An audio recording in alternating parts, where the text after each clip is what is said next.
Fucking bitch balls. Okay, I think there's a microphone now. Fucking hell. I'd fucking find someone at Microsoft and fucking fillet them. I swear to fucking God. So fucking pissed off at the moment. Jesus fucking Christ, I am livid.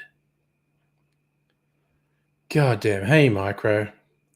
Good, you enjoy cats on Cat Day. Alexander. Hi, Alexander. Jesus fuck. That was just like half a fucking hour of technical problems because of cunting Microsoft. I am in such a bad fucking mood now. Megaleech, it's Microsoft being cunts.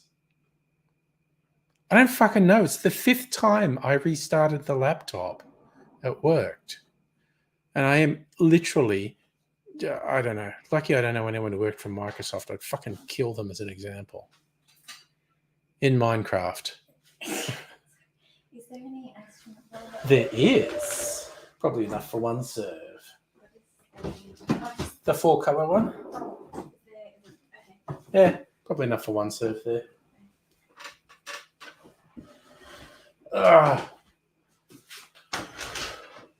Hi, Tommy. Oh, I'm in a bad fucking mood tonight. I am in a bad fucking mood. Half an hour of Microsoft fuckery. That's true. Microsoft bought Minecraft for $1 billion, didn't they? What was that about? How are they going to make that back? Well, see, it's real different. Here's the one key thing I've noticed that's different with the US and Australia and the UK. The US, it's used as a derogatory term towards women, which would be regarded as out of line here and in the UK. It still rankles some here, to be sure. Oh, Jesus, give me a fucking heart attack, Strictly Sega, honestly.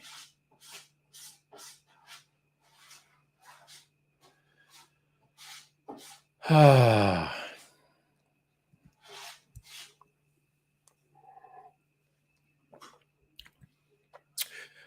Microsoft, micro USB, it certainly rankles some in some settings. I would not use it with reckless abandon, except I clearly am tonight just because I'm in a super bad mood. Because Microsoft fucking with me. Installed a friggin' Windows update and it balked my ability to use StreamYard. Fucking hate them. Well, thank you for your kind words, Megaleech. But, I was all set for, party night. I would have been super fucking pissed off if I couldn't do it. Well, Tommy, I use iPhones. But in terms of computers, I don't use Apple, so I don't have a benchmark. I just have my complaints about Microsoft. Basically. That's twice this week. There were updates, and both times after, for the first time ever, I just couldn't start up fucking StreamYard, and none of the shit in the Microsoft settings made any fucking sense, because according to the fucking settings, everything was fucking okay. And that is a big one, Micro, that Microsoft never prevented people from fixing their own PCs, which Apple were real shitheads about for a very long time, which is inexcusable. Right while the dude, J.K. Rowling gets a shitload of money from every Harry Potter product, whether it be movies, the stage play that exists, games. J.K. Rowling gets a shit ton of money from it. So anytime you give money to any of her properties, You are given money straight to the turf queen herself, and she is on record explicitly stating that's proof that her gross fucking turfiness and hate mongering isn't a problem because people keep giving her fuck tons of money.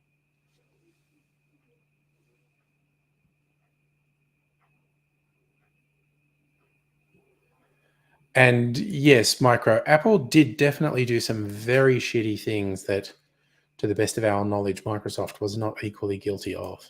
But the self-repair and self-build, that's a huge one. Not letting people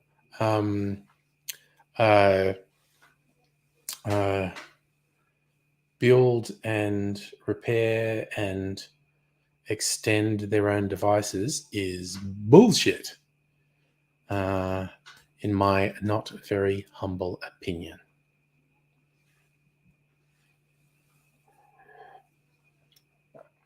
So, yes, if you want my personal, and it's my personal opinion, I'm not dictating anything to anyone. But if you give money to J.K. Rowling, then you are telling the people who she targets with her hate mongering that your mild entertainment is more important than their safety and their existence, in fact. Oh, well, see, strictly Sega, back in the 90s, Microsoft were predatory psychopaths. Everyone lived in fear of Microsoft taking an interest in their business, because Microsoft taking an interest meant Microsoft was going to destroy you.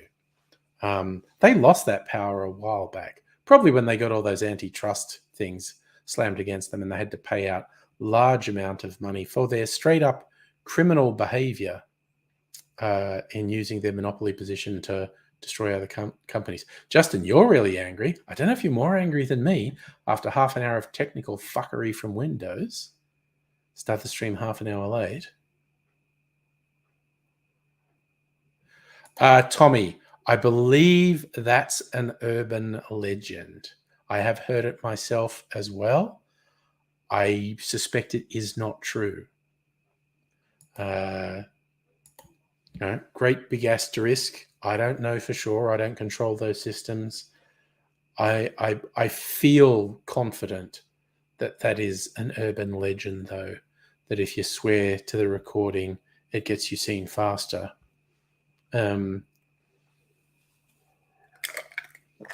Because if I were to guess, if I was running the systems, if someone was swearing at the voice prompts, I'd take longer to get to them personally.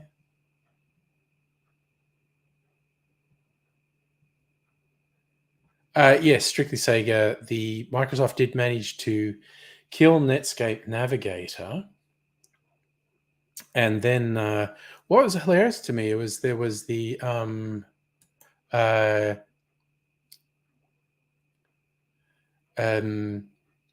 what was there was the Mozilla project, which produced nothing for a really long time. So people reasonably said, well, this is bullshit. Then lo and behold, Firefox came out and it was really good. People are kind of entitled to okay, people have wrong opinions. I'm always I'm trying to think the right word at my muse.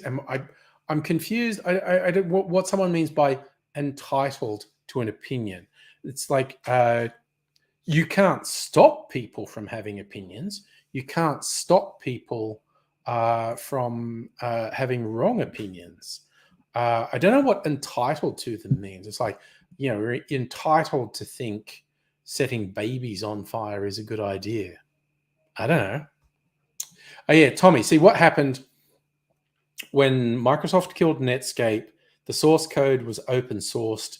There was a nonprofit called the Mozilla Foundation, and they talked all this talk about how it's going to be great. And then, like, literally nothing happened for a long time, 5, maybe even 10 years. I don't remember my history that clearly. And so people were not rightly, but understandably deriding the Mozilla Foundation, saying nothing would ever come from it. And yet, lo and behold, we got Firefox, a quite good browser. And of course, Chrome ate Microsoft's lunch. Like for about 10 years, IE seemed unassailable. And then they just got torpedoed. And now, like, yeah, there's Microsoft Edge. No one uses Edge out of fucking preference, honestly.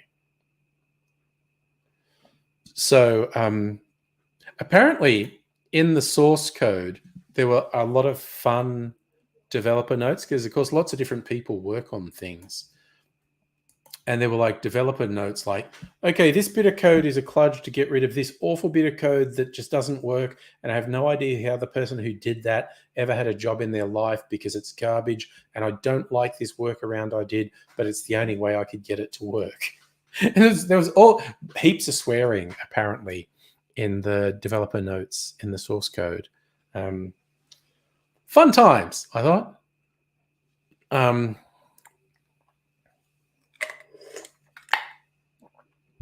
So, yeah. The 90s, that was a different time. Jesus. Everything's changed so goddamn much in the last 25 years.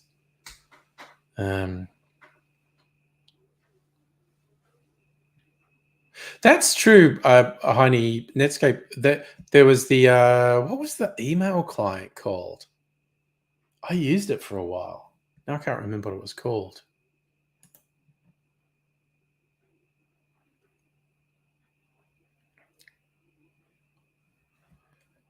Well, right, Wilder Dude, I don't know where you are. We actually got a cool change. That was it, Heine. Thunderbird. Thunderbird was the email client. Well, Micro, bits of the internet suck. And bits of it suck less than other bits.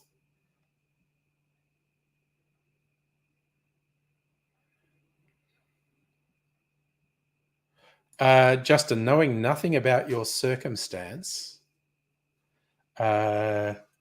listen to the lawyer. Australian defamation laws are fucking brutal.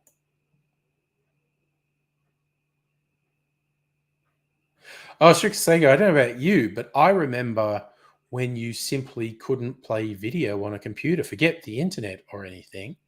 You couldn't play video. And so the first codecs people came up with to play really low-res video on, like, you know, Pentium computers was amazing.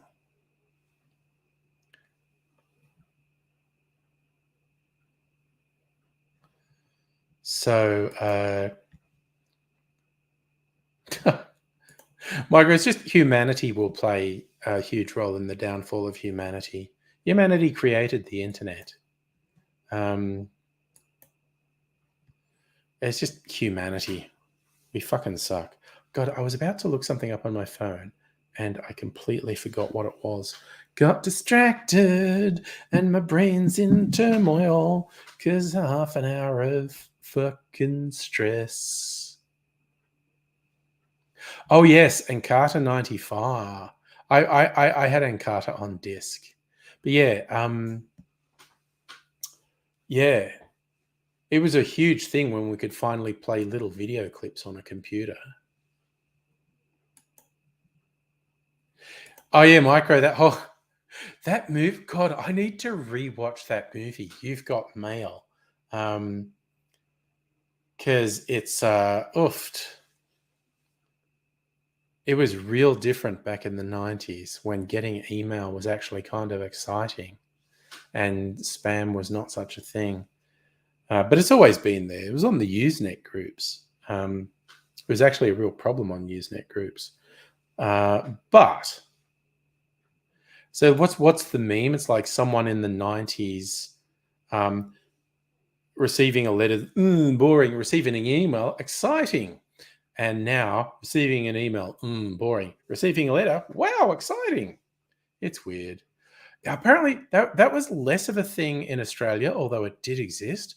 But the stories I got about the non-stop barrage of AOL trial discs, CD-ROMs that were just sent out in their hundreds of millions in the US. That was wild. See, this is Tommy. I never played Oregon Trail. I literally only heard about Oregon Trail on the internet 20 years after people played it. Oregon Trail never made it to Australia. Or I was too old to have computers that would play it when I was at school. I don't know. Oh, yeah, Micro. People used it as coasters, as Christmas tree decorations, as little reflecty things to keep birds away off your backyard veggie patch. Very few of them used to sign up to AOL.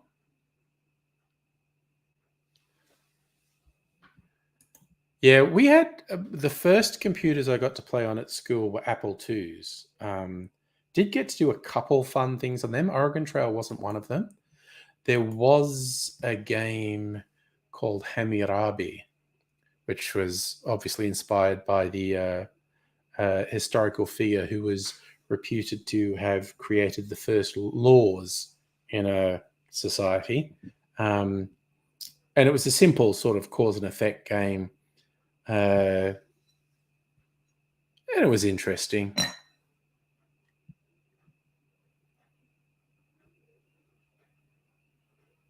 Oh, typing classes. That was a whole thing back in the day. Typing classes, which I never took. I wish I did. I'm two-finger typer.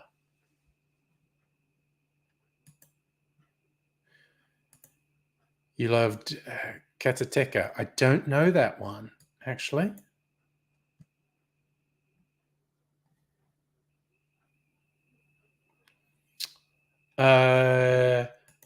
Justin, I think there is a way to do it in that you have to create a virtual machine within your PC that can run Windows 95. Because, like, assuming you had the disk drive that you could put a Windows 95 disk in, the computer just wouldn't run it. But I think I think you'd have you can emulate Windows 95. Oh, Micro, that was dot matrix printers with the tear off strips. Yeah, we had them at uni. Pod can jump. I don't know exactly what you're saying, Megaleech, but you know. Yeah, Strictly Sega. Changing the spelling doesn't help me. Karateka doesn't help me. Still not familiar. Oof, I'm just leveling out my mood. Was it like 20 minutes, 15, 20 minutes of actually being on now? God damn. Fuck you, Microsoft, honestly. Web crawler, I'm not sure, Tommy, but I mean, Ask Jeeves, I mean, probably. We are actually on the internet. Yeah, ask.com still exists.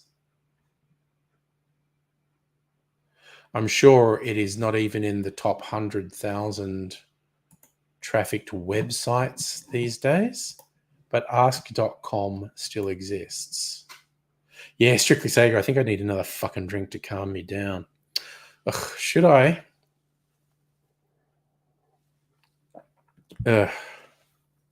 Thinking, because I was going to make some more video for my cocktail channel. What did I have on Trello? I got everything lined up. Hanky Panky Division Bell. What was Mistaken for Strangers? Grappa and Chartreuse. I want to fucking try that. That sounds wild.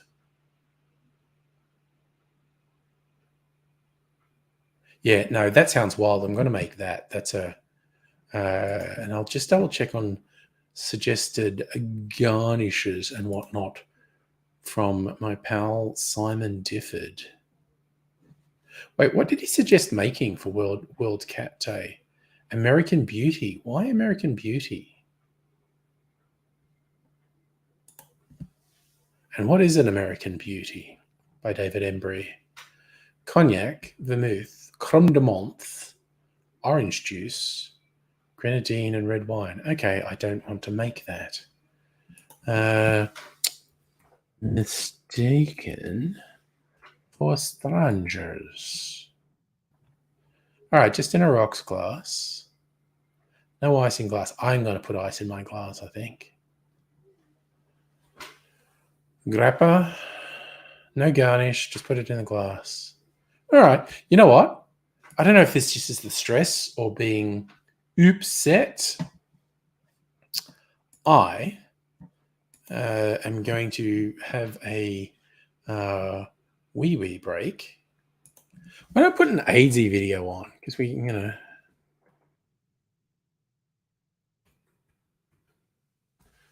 get an AIDSy video.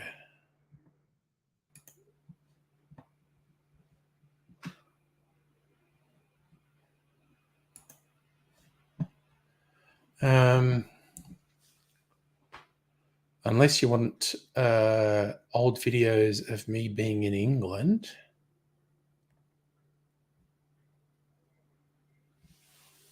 Where's AIDSy?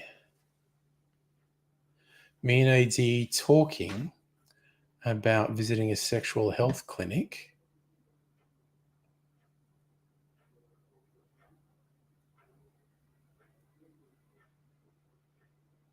Oh, okay. You want to see me and AIDSy being really run ragged? This will be good.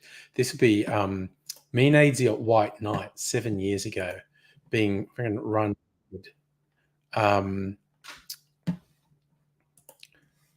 Let's do this.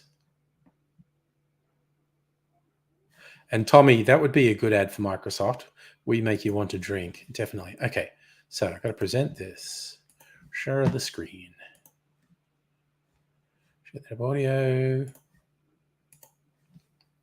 Look, particularly this first bit where we prank these kids into thinking it's a selfie and it's actually video, I like. But this is me and AIDSy being a bit crazed very late at White Night 7 years ago. Vloggers! It's a video! I love it! I love it! I love it! I love it! I love it! Well, it's nice to be first. I just wanted to make friends. Yeah.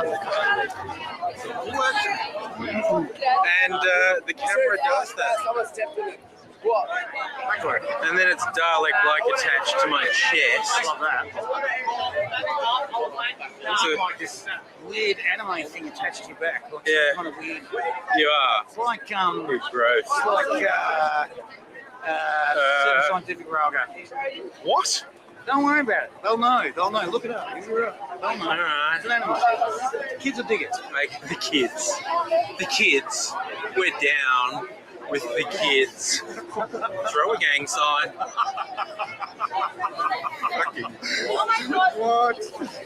What? I paid. Anyway. Sorry. That's You're right. okay. You're good. So in the arts precinct. Yeah. This is the arts precinct. We are crossing the river. Which is a good thing. It's a good thing. And We're going to go a little bit further, aren't we? yeah, we want the sound sculpture, don't we? We do. Trumpets on. And that was further. We've got to cross another thing. Yep. It's a far and distant land. And we're okay with that. Yeah. And We're okay. oh my God, there are so many people, so many different people.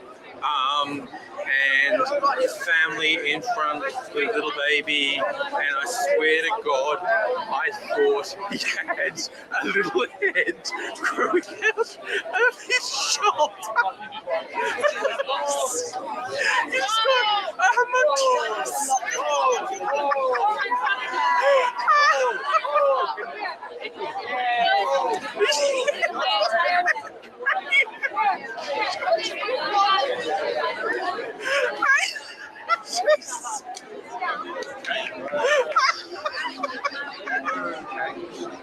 Fucking hell. As you do. Right. I'm okay with that. Maybe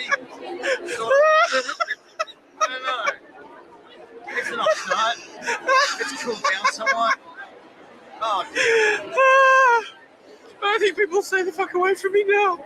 They're laughing maniacally. which is good. Yes. What the fuck happened just there? I just had a laugh. No. There's a punch up. Did you see the punch up between the girls? No, something happened. I didn't want to know about it. It was brilliant. They just fucking, I love it, and two fucking go in. It's like, hello? There was something. And Melvin did what he usually does, politely stood back and went, oh, that's terrible. I just kept walking. Yeah. Well, you got to what Yeah. you supposed to do? Chick-fil-A. If you turn your camera on, you become the pervert that you really are. Yeah. I don't know. People on fucking bikes. I suppose the crowd's dispersed a bit here. Still. Yeah. Oh, look, it's an alcohol-free event. Yeah, we have not seen any drunk testosterone charged fuck knuckles around. No. Not at all. Not tonight. It's like alcohol-free event. Oh, what? So you closed the pubs? Is that what Is that what happened? happened there? Yeah. No. Oh, okay, they didn't do that. Oh. And because as we may have mentioned, post midnight, it's still hot and sweaty as balls. So some people are starting to lose their little tempers. Ugh. Some people. Some people. Other people went into uncontrollable laughing fits Well, that's fine. That's a good thing. You like that. See, that's clearly because he saw a man who had a little head growing out of his shoulder. because he needed to. And then the little head had a little arm and grabbed for a bottle of water. It was such a beautiful little kid, It was actually. but was weirdly small. Yeah, And we're in the dark. Why are we in the dark? because we're going the other way around. God's name is that noise? It's constant silence. The youths, they get into it with the musics and the loud yelling. Fucking youth. Hasn't someone put a stop to them yet? I tried. Seriously, listen to that guy. What is this? The 80s? Yeah. Well, if you think about it, it's about the time for the 80s to come back again, right? No, but seriously, that stage, they were the ones playing the Jesus and Mary chain Right. earlier. Yeah. And so, if you think about it, it's like it's the 20 teens, Yeah. right? So knock it back 20 years. And you've got the back end of all of that shitty ass end of that bloody hate thrash that was going on. Gassy, sorry. That's righteous. Um, Oh, no, turn the freaking thing off. That's disappointing. Oh, sit down time. sit down time? Hell yeah. It's going to sit down. Talking is probably irrelevant because you're probably only picking up on stuff that's happening around. Which is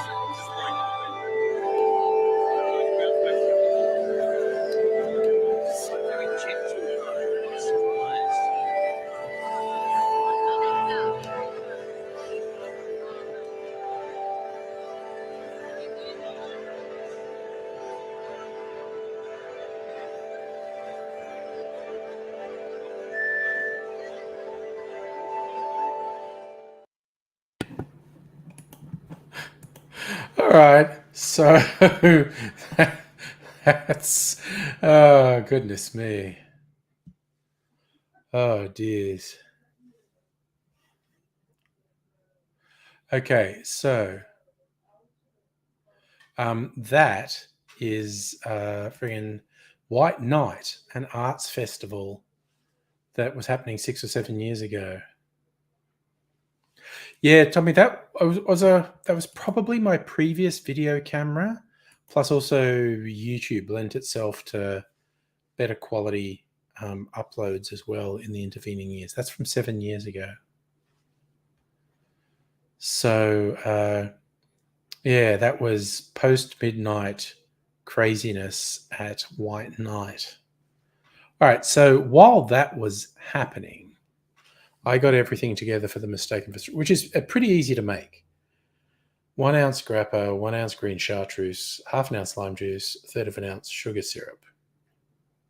It's a sour, basically. That's going to be weird. That'll either be good or freaky. And yes, strictly speaking, night shooting, there was almost no light for some of that. Oh, Tommy, I know. Even if they change management at YouTube, I don't know if anything's going to change. It's weird. Well, I think, Micro, some people care because they think she makes bad decisions, but I don't know. All right, so I'm going to make this cocktail. I might calm me down a bit. Grappa and green chartreuse. Well, I never. Okay. So I'll see. I'll bring the light around. I'll move the camera so you can see me making it, because it's a bit weird if you just see emptiness. All right. Can make sure that's still plugged in. Oh, goodness me. Okay, we will move this around here.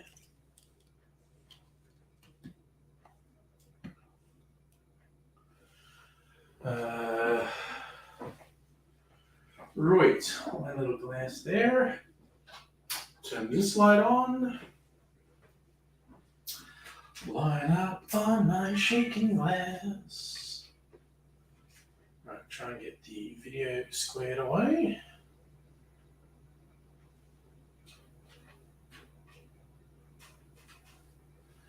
And I want to do high speed. Oops, we've got to change image size.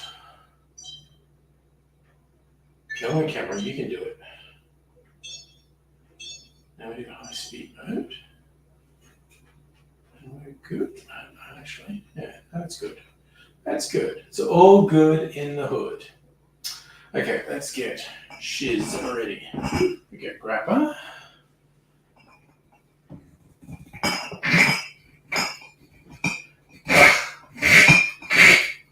That was a gross noise. The sugar in the green chartreuse has got into the thread. It's a screw top. All right, my sugar syrup. And lime juice. All righty.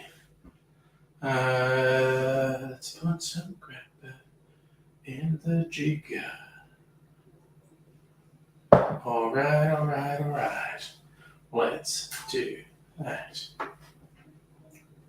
In the chartreuse.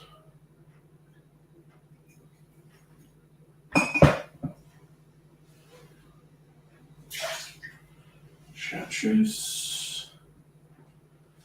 Now half an ounce of lime juice.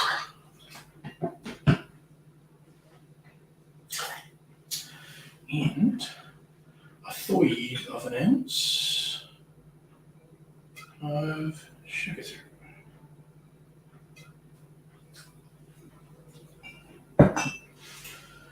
Booyah! All right. Now, let's go. A customary warning to anyone wearing headphones. I'm about to shake, which can be a bit harsh for headphones.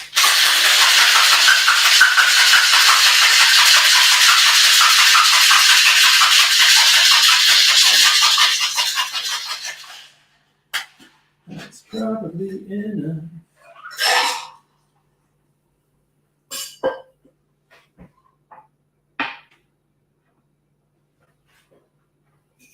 All right.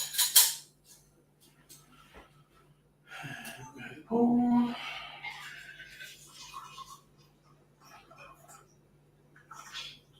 It's out because of the sugar syrup I used. Alrighty. Now I have to do a talkie bit. I should have used, just from a visual aesthetics point of view, I should have used a lighter sugar syrup, but fuck it. It's done now. It's only for a less than 60-second video on YouTube. Okay. All right, well, we'll bring the camera back around. Watch me do this. Okay. Let's raise the camera up a bit. Here's a little trick, kids. You get a slightly better appearance of yourself if the camera's above your eye line, so your head's tilted up a bit. Less chance of you doing a double chin. Or in my case, like a triple or quadruple chin. Let's get real. Okay. Let's frame this sucker up. Just gonna stand here. Is that good? Do it down a little bit more. Is that it? Oops, bottles. That's it. All right, where's my glass?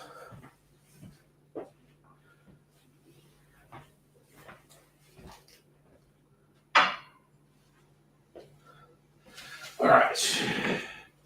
Get my audio recorder.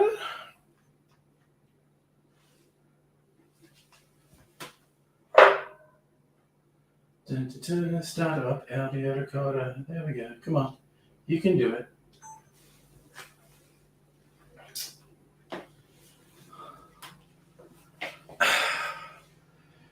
G'day, cocktail lovers. Here's a bit of a wild one if you're feeling daring. This is a cocktail that has grappa and green chartreuse, and it's called Mistaken for Strangers. We make it like this.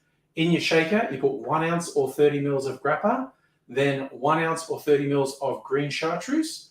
We add to that half an ounce or 15 mils of lime juice, and finally about 1/3 of an ounce or 10 mils of sugar syrup. Add ice to the shaker, give that a good hard shake for 10 or 15 seconds, and strain that into a rocks glass. No ice, no garnish.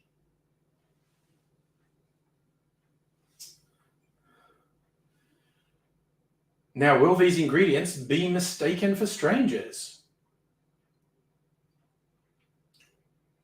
Ooh, that's actually really good. It's a pretty wild collection of flavors. I recommend you give it a go. Mistaken for Strangers. Cheers. It's a really weird flavor. It's not bad. It's definitely weird though. All right, let's do that, and I'll sit down and chat with you all. Okay. Oh, I need to do a shaky bit. Fuck it.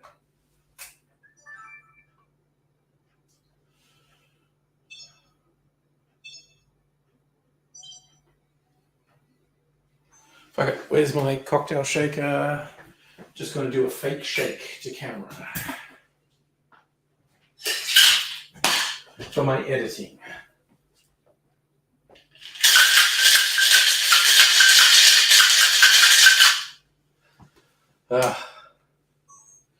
YouTube, so much fakery. Can't trust anyone. Art is a lie.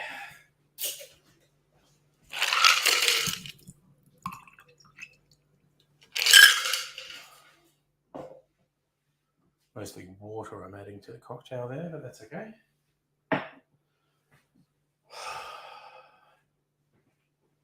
Ooh, I should put lids on a couple of things around here before I sit down, actually.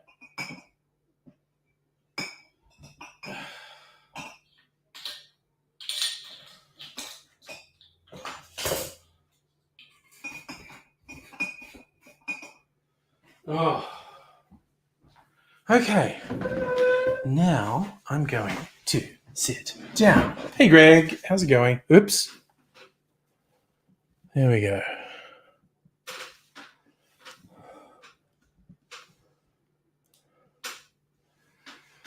Okie dokie. Wait, what are we doing here? What,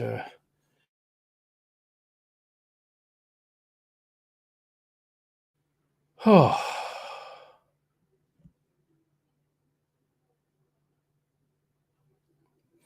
Oh God, Micro, YouTube is pushing shorts so much at the moment. Tommy, you should be asleep. Going to be dead at work, too excited. Meeting childhood hero, one and only Bruce. Bruce Campbell. What a legend. What an absolute legend.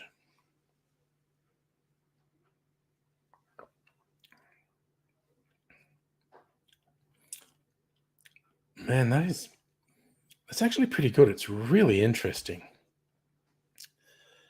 The grappa and the lime is what's coming through. The chartreuse isn't actually coming through that much. Justin, you got a fixation on a tiny bottle of wine? I have a little bottle of port in the fridge.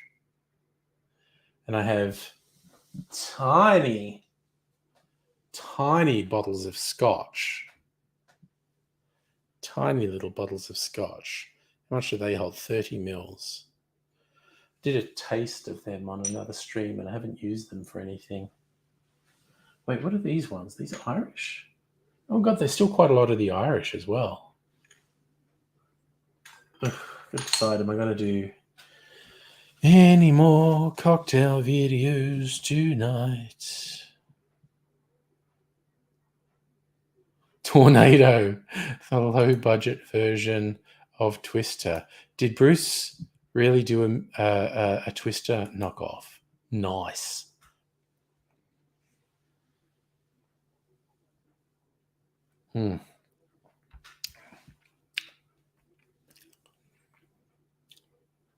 That's a really weird cocktail. I thought it would be weird. It's not bad. It's not bad at all. It's not going to go down on my list of favorites. Mistaken for Strangers.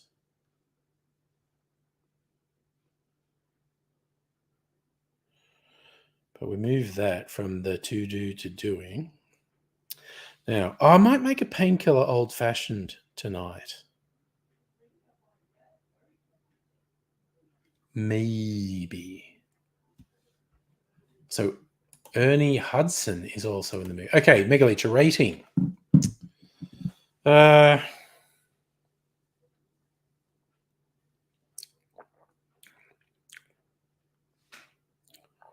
It's a 7 out of 10. I don't regret making it. And again, just for people playing along at home who aren't familiar with my rating system for cocktails, 7 out of 10 means it's good. I don't regret either making it or buying it, but I won't rush to have it again. 8 out of 10 is I would definitely have this again. 9 out of 10 is that is so good I want it again now. And I do occasionally rate cocktails at more than 9 out of 10, like 9.5. I never rate anything 10 out of 10 because things could always improve. But that's a solid 7. It's quite nice. I don't regret it. Probably won't make it again.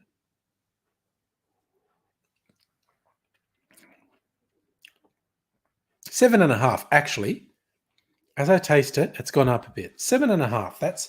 That's actually not bad. Not bad at all.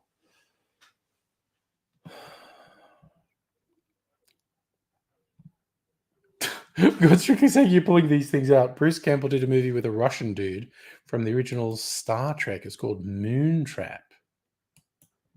Oh, strictly saying a good old-fashioned is a 9. A 9 to a 9 plus because when I get a good old-fashioned, I'm just like, yeah, I'll fucking drink this all night. I absolutely will.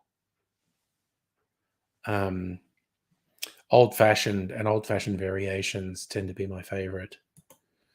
Tommy, able to find 5 obscure movies. Gonna have to pick the autograph.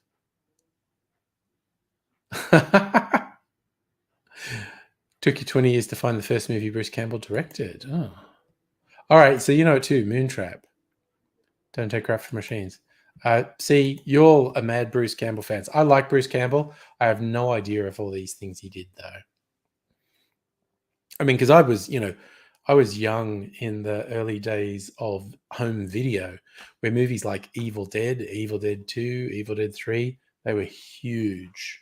And Bruce Campbell was so good in them. Ooh, Strictly Sega, you have a blood red Evil Dead 2 Laserdisc. Neat. I kind of, and I don't know if this is regarded as blasphemy in hardcore Bruce or Evil Dead fans. I like, my favorite's probably Evil Dead 3, Army of Darkness. I fucking love that. That's hilarious, that movie. It's so much fun. And it's to me, at least, it's more coherent and consistent than Evil Dead 1 or 2. Much as I love Evil Dead 1 and 2, and I do, Army of Darkness is probably my favorite of those three. Oh gosh, Briscoe County, yeah. I have seen it. I've not seen a lot of it though.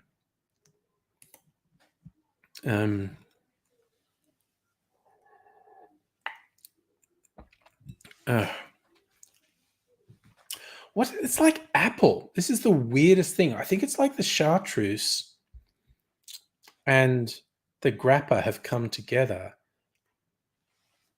And this has got a flavor like apple, like almost like apple pie. Actually, the sugar syrup I used was my apple pie sugar syrup. Yes, shop smart, shop S smart. Again, that was a great bit in the intro to the movie where he's been, you know, in the world where everything's gone wrong. It wasn't always like this. I had a job. And he's standing there and there's the blue lights flashing and you think he's saying he was a cop, but it's the blue light special at S-Mart. He's like, shop smart, shop S-Mart. That was masterfully done. I mean, Tommy, Dr. Abigail comes in a lot. She might have had something on tonight. I mean, you know, damn her for having a social life, if that's the thing. But yeah. So Strictly Sega. Yes, I agree. 1 and 2 are pretty much the same. 2 is almost like a remake of 1 with a better budget. And 3, Army of Darkness. I just fucking love Army of Darkness. Tommy, what was the difference in the endings?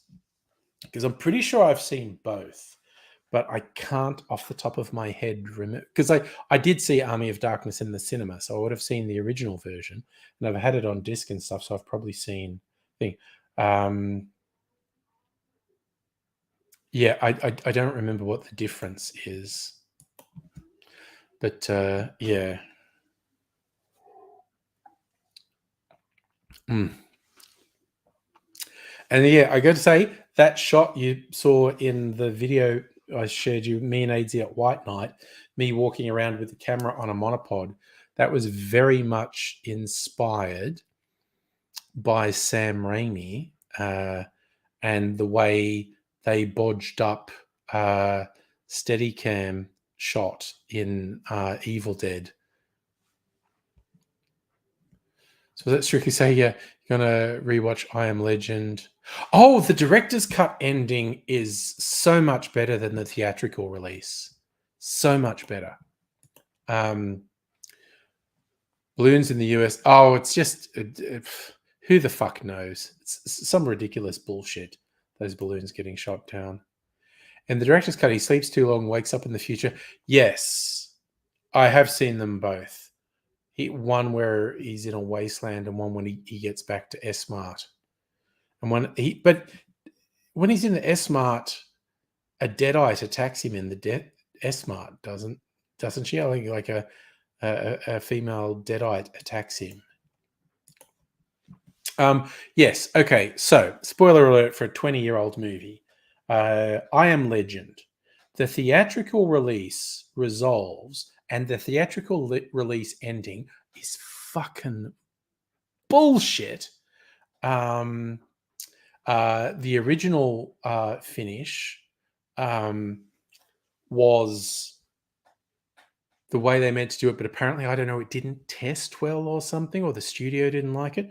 But the theatrical release, at the end, Will Smith sacrifices himself so the others escape. And it's this, I don't know, it's a shit ending. The director's cut release is fantastic because it had been set up during the movie. Like, in all his experiments, he makes these notes about how the weirdo mutants have no human characteristics and they're not intelligent and whatnot. And what he realizes right at the end of the director's cut is they have a society. They are intelligent. They have relationships. And Will Smith had kidnapped the spouse of the leader of the mutants, and he's very angry about that. And the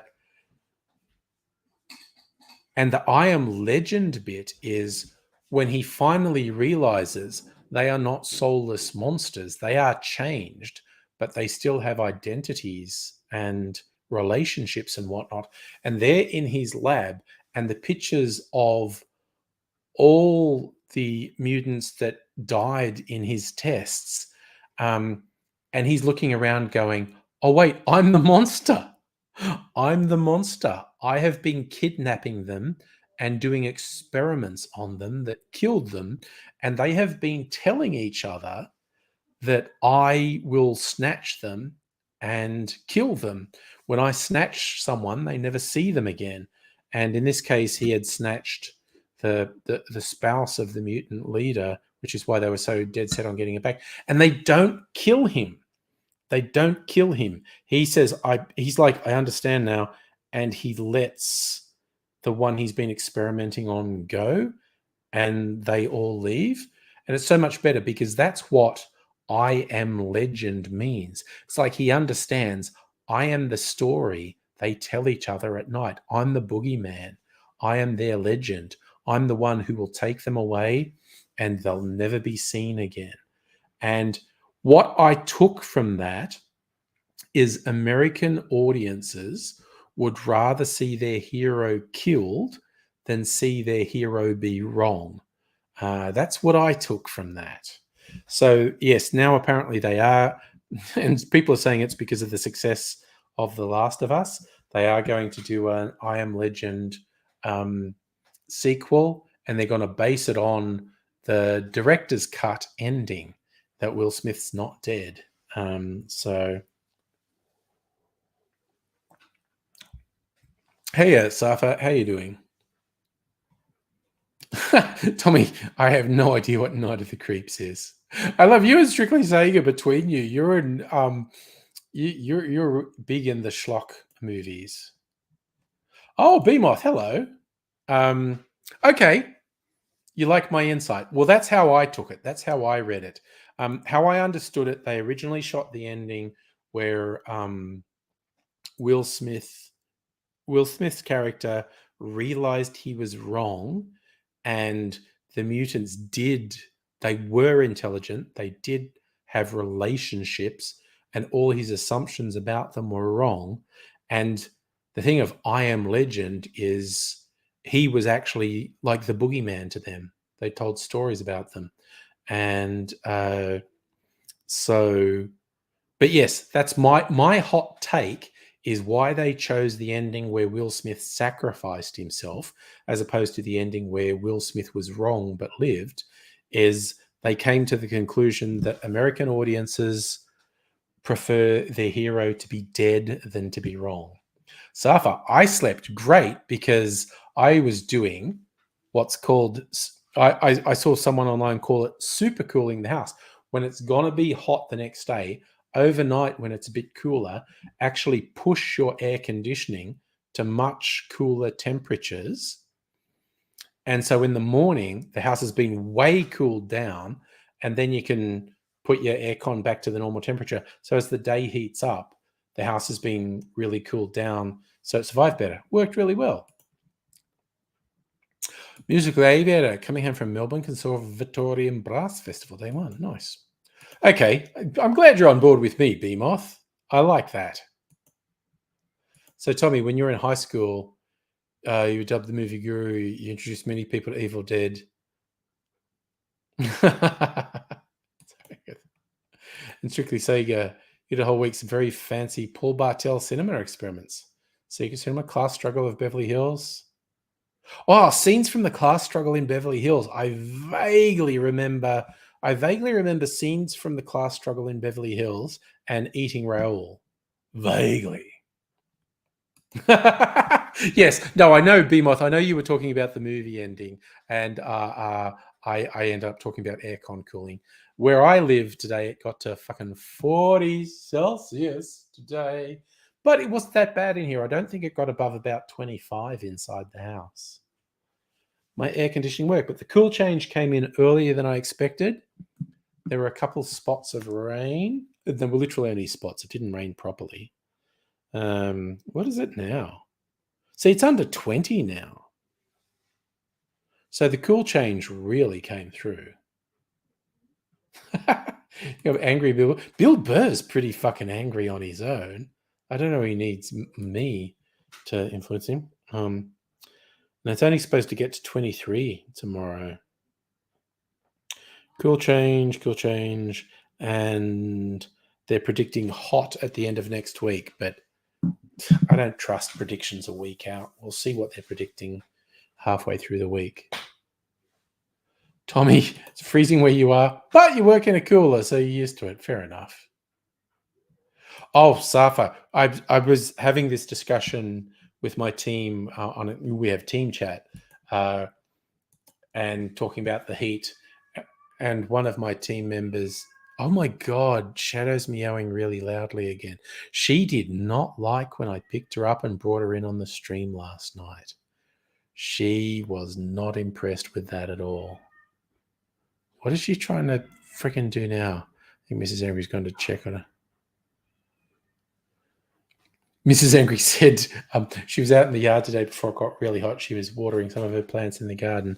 She said, yeah, Shadow lodged a complaint with management. She just meowed really loudly and then refused to let Mrs. Angry touch her, which I think was a complaint about me grabbing her last night and actually bringing her onto the stream for about 2 seconds before she struggled out of my arms. I don't think she'll let me get anywhere near her now because she's really pissed off about that. Safi, you're still 29. We're under 20 here. Sorry, I don't think I finished what I was saying. I was talking on team chat about the heat, and one of my team members said, that's where going into the office would be good. I went, yeah, but I can't face going in on public transport or coming home on public transport that might not be properly air conditioned. That would be a nightmare. So I just stayed at home.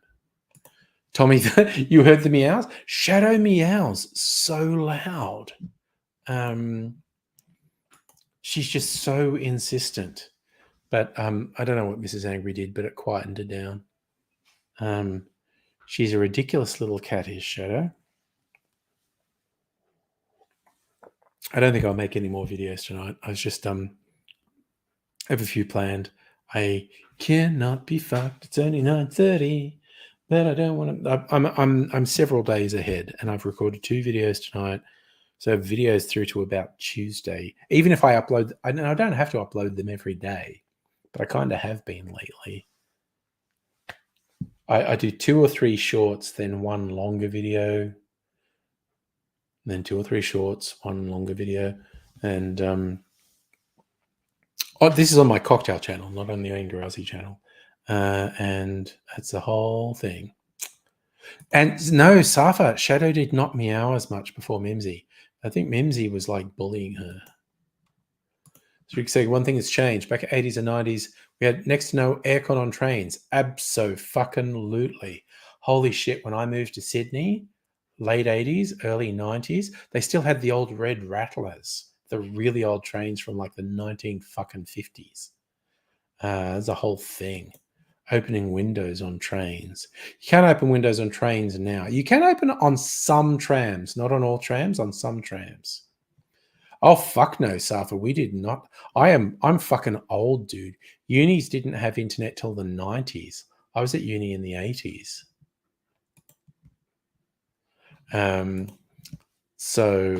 Yes, there was no internet when I was at uni. Because I'm old. All right. So, that's what I was going to do. Right. Okay. Sorry. I have some tapache over there, which is not fermenting yet, which I think is because the pineapple I'm using is a bit underripe, but I am just going to check on it. Beamoth. Yeah. Look, dude, you're right. Living with all this tech is better than living without it. I might be old, but I saw life before tech and after tech. After tech is better. Yes, Tommy, there were some aspects of the internet not being dominated by huge companies that was good, but the lack of speed, not good. Sorry, I'm just going to check over here what my tapache is doing. Is it starting to ferment yet? Not really. All right, might take another day or two. It's been there for 2 days. It often takes 2 or 3 days, and my pineapple, I think, was underripe, so it might take longer, and that's okay.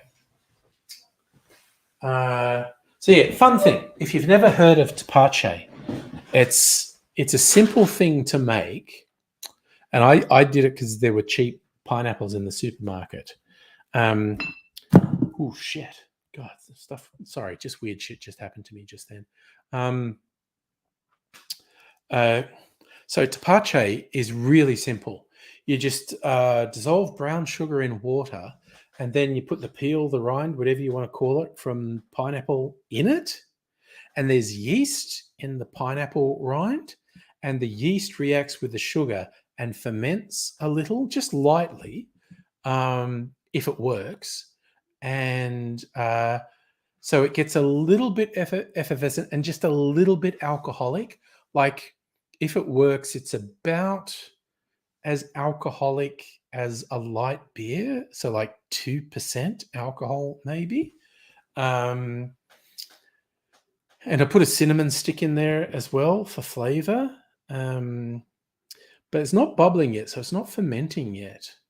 I had a little taste test, and it tastes, of course, it tastes nice. It's like sugar and water and pineapple and cinnamon. That just fucking tastes nice. But it's not fermenting yet, so I want it to ferment. So I'll give it up to, I don't know, Sunday night. If it's not fermenting by Sunday night, it's never going to ferment. Yeah, I haven't made it for a little while because pineapples haven't been cheap for a while. But it's a fun thing to do, little home fermenting. It's kind of like ginger beer, but made with pineapple rather than ginger. Sorry, what is this? Strictly Sega explored the website behind the black stump thinking it was the internet. I don't even know what that is. Beamoth. Okay, what would stop the fermentation? If there wasn't actually yeast in the pineapple, it's supposed to be naturally occurring yeast in the pineapple rind, and if there wasn't, for whatever reason, it wouldn't ferment. And yes, Megaleech, theoretically, you could add brewer's yeast. I don't think I have any. You know what? There fucking might be some in the cupboard. I might look into that tomorrow. We might have some live yeast. Mrs. Angry's been making yogurt. There's a culture in that. Yeah, I might be able to add a little bit of something to it. Anyway, I'm going to have a clarified cocktail now. Just a little bit. And then I might have some water or something non-alcoholic after that. We're doing it. But yeah, apparently tapache is like a traditional thing made in Mexico. It's just like home fermentation, really simple. Like, you don't need anything. It's just brown sugar, water, and pineapple rind. And there's some natural yeasts in pineapple rind, so it ferments just a little. Doesn't go as boozy or as foamy as beer, but it gets a little bit effervescent and a little bit alcoholic if the fermentation works. But yeah, it's only been 2 days, and a lot of people say it takes 3 days to do it, sometimes longer. So if I don't see any sign of fermentation by Sunday night, I think then I'll just acknowledge, well, it's just not happening, is it?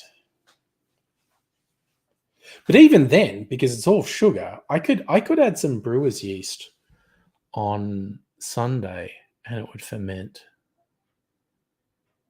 We'll see. We'll see what happens. We'll see what happens.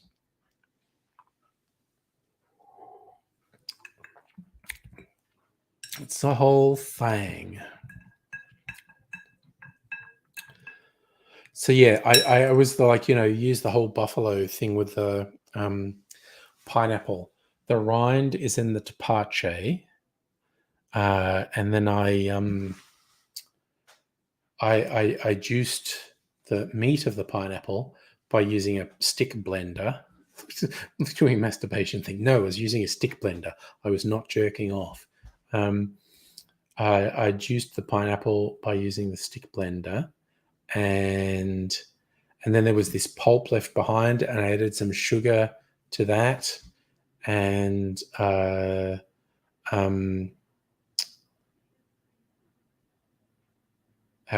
pineapple syrup. So I have tepache, pineapple juice, and pineapple syrup. Oh, okay.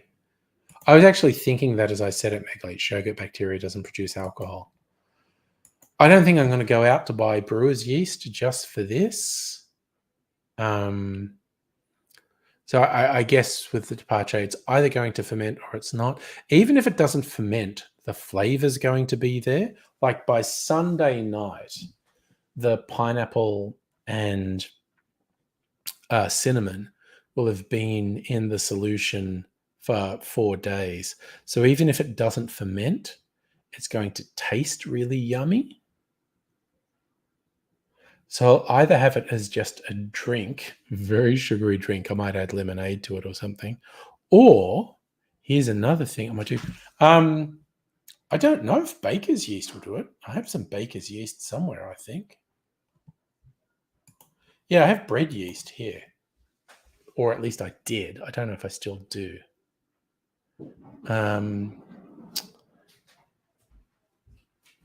Yeah, but I could either just have the tepache as a sweet drink, which you want some.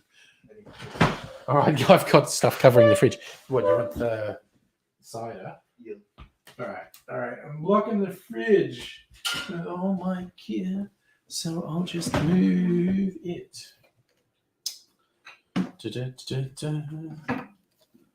What we got?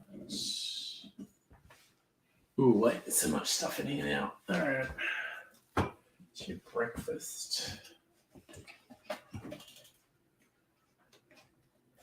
Come on, God damn it. Oh, son of a diddly. Ugh. Just pass me both so I don't have to come back. Sure, pass you both so you don't have to come back. There you go. Thanks. All right. Yes. All right.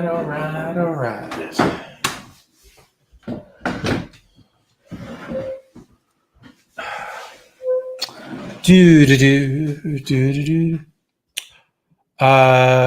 Beamoth. I don't think that's a dumb question because I don't know the answer to it. But we are on the difference. We're on the internet. So I go, what's the difference between brewer's yeast and regular yeast? Brewer's yeast is a live active yeast used for making beer. Nutritional yeast is a deactivated yeast grown solely for its nutritional content. Okay, so yogurt yeast or nutritional yeast won't form alcohol because it's not live, but brewer's yeast is.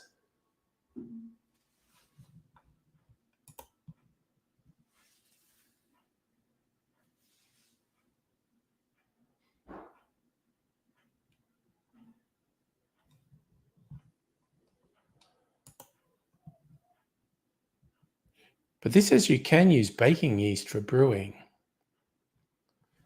So I don't know, if I've got bread yeast, apparently I can use it. Treat yourself to a bestseller.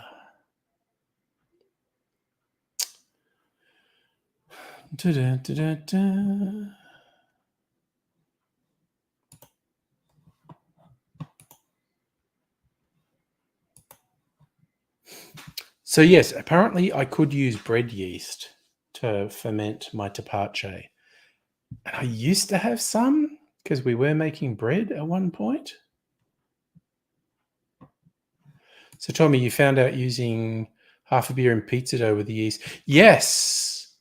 I've seen beer used in quite a few baking things, and the yeast elements of beer makes making dough rise. I've seen that in quite a few recipes.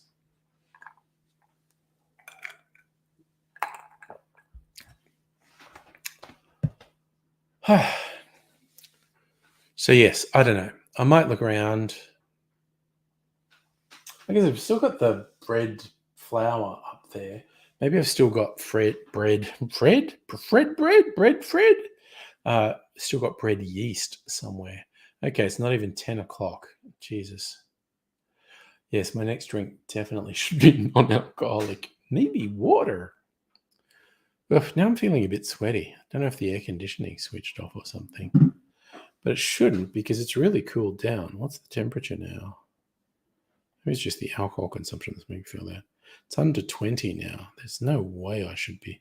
You know what I should do? I should open the fucking door behind me to let some fresh air in. That's what I should fucking do. I'm going to do that. So you'll remind me at the end of the night to close it. So axe murderers don't get in during the night and kill me. Oh.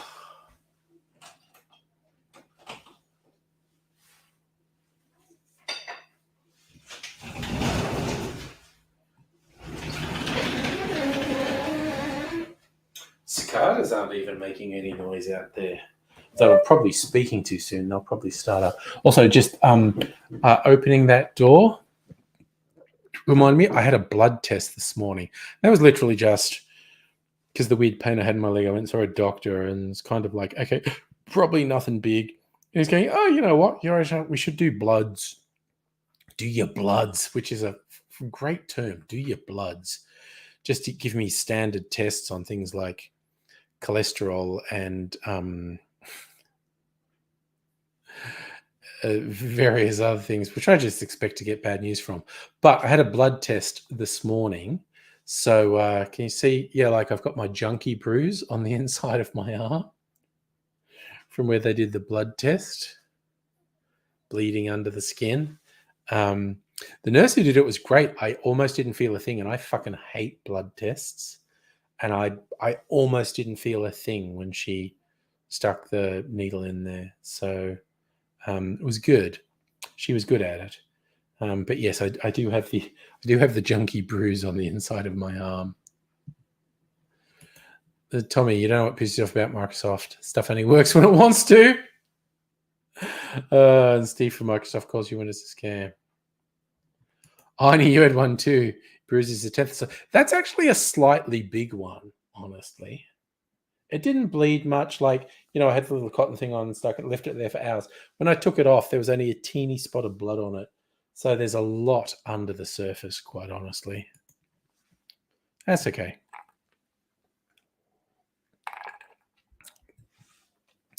I have not had a blood test in ages, and I fucking hate blood tests. Just psychologically, I just get freaked out at someone jabbing a needle into my arm and drawing blood out. But yeah, the nurse today was really good. Hardly felt it. I sure didn't look.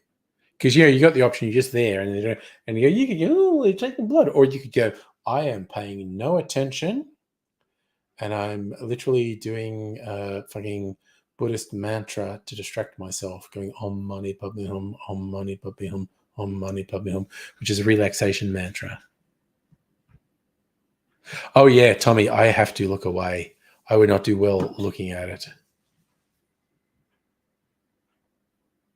I love that, Zafa. Steve from Microsoft who has an Indian accent. Yes. Honey, you're weirding out the nurse by saying, do I have healthy looking veins? Yeah. Yeah, well, look, when she put the little tourniquet on and was doing that, and I was going, I don't want to talk. I want to say, is everything going to be okay? I was slightly tempted to say, I hate blood tests. I don't do very well with blood tests, so I hope this is going to be trouble free. I just didn't say anything. she was super good at her job. So kudos to her. But I certainly couldn't fucking bring myself to say anything. Because all my mental energy was focused on don't freak out. So is this Justin? News. A 2-hour conversation with a columnist. Microsoft chatbot said it would like to be human. Oh, okay. In the immediate future, and probably for, I don't know, the next year or two, we are going to get some stupid as fuck media coverage about chatbots and AI. And yes, Beamoth, she has probably done thousands of them. She was very, very good at it. But yeah, chatbots, which I've been having fun with lately, but I feel like we're going to get a bunch of really fucking stupid media stories. We are right on the edge of overhyping. I read some really fun stuff today. A writer named Cory Doctorow sort of ripping apart the idea that Microsoft and Google are both betting all this money on a chatbot powered search being the future, and him saying it's a stupid idea. I don't necessarily agree with him. I think his and other people's evaluation of the tech as in being pretty stupid is accurate, but I think they might be underestimating the degree to which people seeing the illusion of a friendly, chatty search bot working with them, people, and it's literally just going to be an illusion that this friendly, chatty bot is helpful. People will identify with it. And Safa, I know some media reported the Google chatbot went really bad. It didn't. It did not go particularly bad. It was not particularly worse than ChatGPT at all. Hi, Lee. So Beamoth. Discourse surrounding AI is stupid because people don't understand how programming works. Admittedly, also some programmers are very bad at understanding the reality of it.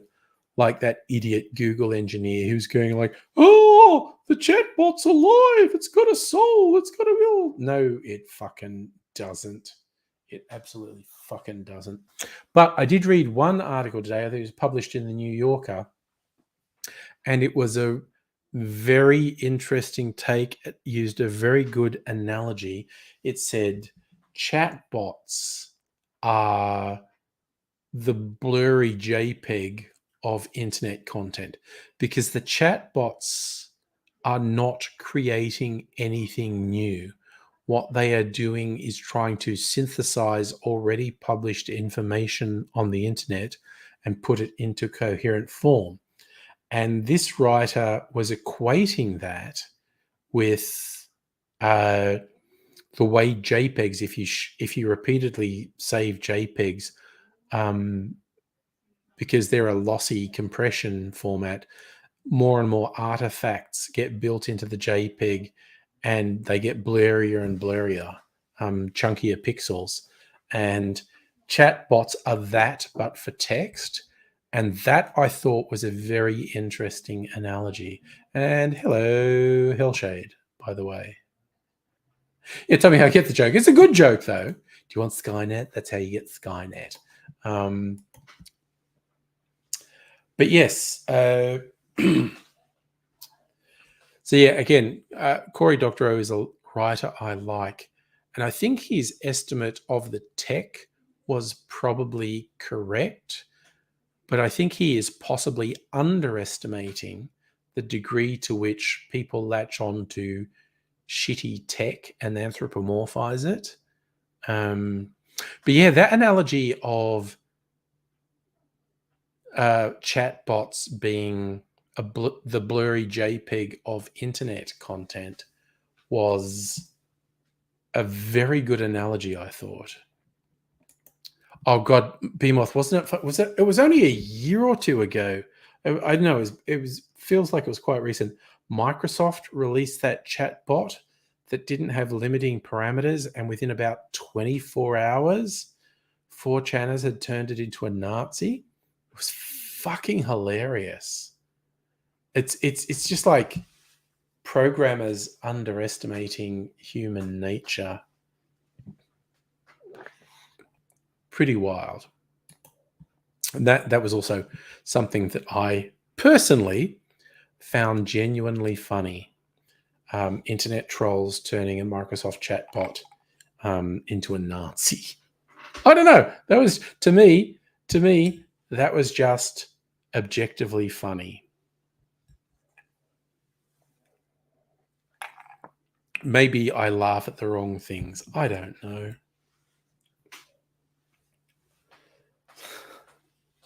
It's like, I'm not a great person, honestly.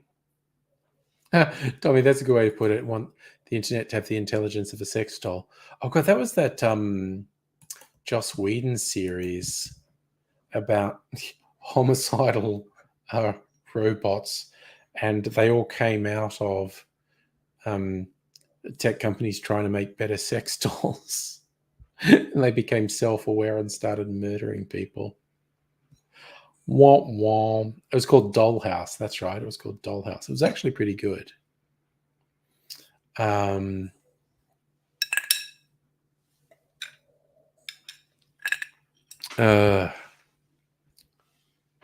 there was a UK series called Almost Human that was also very good. Now, it was a similar thing. They had these robots being sex dolls in brothels, and some of them became self-aware with consequences that were not great for humans. But I don't know. Are we going to sow the seeds for our own destruction? Probably, because we're goddamn idiots. You know, we're monkeys with neuroses who have developed technologies and tools that are way more powerful than our intellect. That's how I feel sometimes, anyway. You know, other times I think maybe we'll be okay. Maybe we'll be okay. I don't know.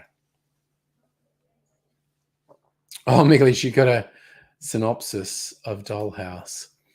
Follows Echo, a doll, are active in the Los Angeles dollhouse. They range from... Oh, that's right. They're not just romantic interludes. They're also used as spies and criminals and whatnot.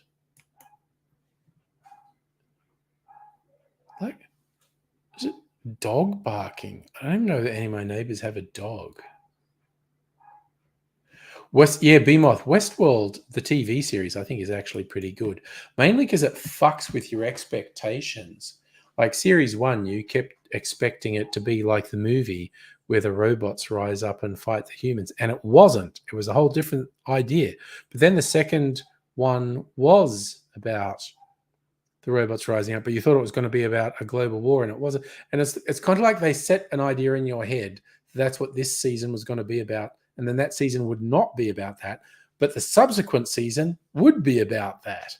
So I thought the Westworld series was very good at fucking with your expectations, basically. I might rewatch that. But there's so much good stuff to watch. There's a whole bunch of stuff I think, I should rewatch that. But that's going to take a lot of hours to rewatch it. And there's new stuff coming out. And we are spoiled being in the golden age of TV or streaming services, whatever you want to call it. So there's a whole bunch of stuff that I occasionally think, I should rewatch that. And but then it's like, but there's new stuff. I don't have enough time to watch new stuff and rewatch some of the old stuff. It's good. It's like stuff I want to rewatch is like Westworld and Andor, the Star Wars series, and Sandman. And this is just even the last couple of years. Go back further, like the last 20 years. In Australia, Greg, Westworld's on Binge and Foxtel, I think. There's 4 seasons of it, and I think HBO did can it after 4 seasons. But my favorite thing about the Westworld series is it fucks with your expectations. I mean, honestly, the writing's really good. The actors are really good. Cinematography's really. It's just a really good immersive show. But through the whole thing, shit I like is it fucks with your expectations. Greg, yes, Baby Yoda season 3. Yes. Oh, but there's a whole bunch of shit coming on now. The final season of Picard is this week. One on Prime called Carnival Row. I'm going to watch that. Baby Yoda starts in, 2 weeks? So there's a fuck ton of stuff. And of course, I'm mad into The Last of Us at the moment. The Last of Us is incredible. It's such good TV. It is fucking fantastic. It's as good as shit gets, really. So yeah, there's a whole bunch of stuff. Oh God, I've been watching. It was a little while ago. I discovered Preacher was on Prime because in Australia it was originally on Stan, and I've never had Stan. So there's been a couple good series on Stan I've never watched because fuck it, I'm not getting another streaming service. Then I found out it was on Prime, and I've been working my way through it. And I'm on season 4 now, which is the final season. And I just watched an episode which is set in Australia, not just Australia. A lot of it's shot in Melbourne. It was probably shot around 2018. And I don't even remember, because whole sections of the city would have had to be shut off for stuff they were shooting.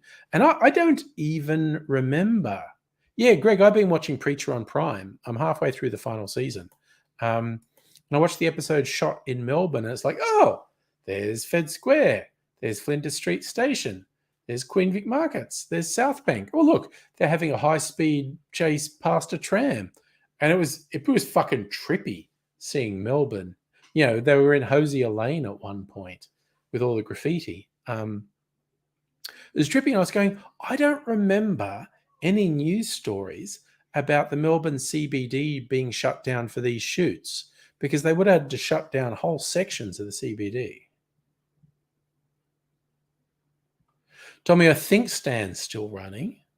Yeah, they had the Wolf Creek series, and they had Ash vs. Evil Dead, but then Ash vs. Evil Dead switched to Netflix in Australia. Safa, I didn't see My House, but I did see heaps of stuff I recognized, which was really fucking surreal, quite honestly. And also, I feel like the episode's set in Australia, because there's a lot of thing with a high-powered car shooting down a highway. I feel like a lot of the shots were homages to the original Mad Max movie. I feel like they used bits of highway out near Geelong that were in the original Mad Max movie, and a lot of the shots and whatnot, I think, were homage to the original Mad Max movie. And I did see that. John Cena and Zac Efron in Melbourne shooting something. I haven't seen them myself, but who the heck knows what they're doing? Oh my God, this was a thing that happened years ago. Like occasionally you have these things in offices and like team building exercises. You do scavenger hunts. You have a team and you got to run around Melbourne, and you're supposed to get particular photos, and you get points for particular photos. And one of them was a photo with a celebrity, and just like, where do you find a celebrity in Melbourne? And at the end of the day on this one of the other teams, they were going to the street, they fucking ran into Usher, the hip hop rapper R&B guy. And I didn't even know he was in Melbourne, but they were just running around and they saw, that's Usher. And they went, please let us get a picture. And so they fucking won the scavenger hunt because they had a picture with Usher. And I was like, okay, well, fuck you. Okay, sure. Yes, Strictly Sake of the old Jackie Chan movie, Mr. Nice Guy, the Melbourne Central and Swanston walk shots. Yeah. What was the other one? Ghost Rider with Nicolas Cage, where a whole bunch of it was shot in Melbourne.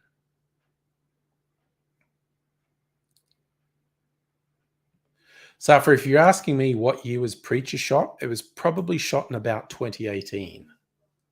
Because I looked it up, like, when the fuck was this? And the final season went to air in 2019. I'm only just watching it now. So it's probably shot in 2018, maybe early 2019. Pre-COVID, in other words. But I was like, why do I not remember media stories about bits of Melbourne being shut down for this? Because they would have. Oh, the Usher one, the Usher photo bomb. Oh, fuck, that was a long time ago. Like, when was he? Like 10 years ago? When Usher was famous? Yeah, it was like 10 years ago. It was like, we were all coming together and tallying up our points. And went, what celebrity did you get a photo with? One of the teams went, we got a photo with Usher. And I'm going, get fucked. And they showed us the photo. We were like, what the? Oh, shit. Yeah, it was wild. So it's a whole fucking thing. All right. All right. If I have another alcohol at the moment, I will lose consciousness. So let's get something non-alcoholic. What do we do? Ooh, there's lots of my orange, spiced orange ginger ale. Yeah, I could do. Do you all know what forced perspective is? Heine, is that for real? You're an extra in the Cena Ephron movie? Neat. Okay. Forced perspective is a thing that people do in movies where if you angle the camera in a particular way, you can make someone look really big and someone else look really small. And a big example that comes to mind is the Lord of the Rings movies. Some of the stuff where it's like Gandalf being really big and the Hobbits being small, some of that's done with like green screen and special effects, but some of it is literally forced perspective. The camera's at a particular angle where they make Gandalf look really big and the Hobbits look really small. You can fake that. And hello, Dr. Abigail, by the way, my governor. And props are a good way to do it. So this Fever Tree bottle's really small and cute. What I have in here, and we could do this in a video as a fun trick. Okay, so I've got this bigger bottle. Oh, fuck me. Settle down. I've got this bigger bottle of Fever Tree ginger ale. So you see the different sizes in the bottles. Now, pretend the labels were the same. They're not, but pretend they were the same. If you shoot one video from below of someone leaning over and going, have a drink, and then you shoot the other bit from above of someone going, thank you. Oh no, sorry, I did that backwards. The first one should be the giant from above with like the little bottle in their hand going, have a drink. And then you shoot the other one from above with the little person going, thank you. And the bottle looks, and so it creates an illusion that one person is much bigger than the other.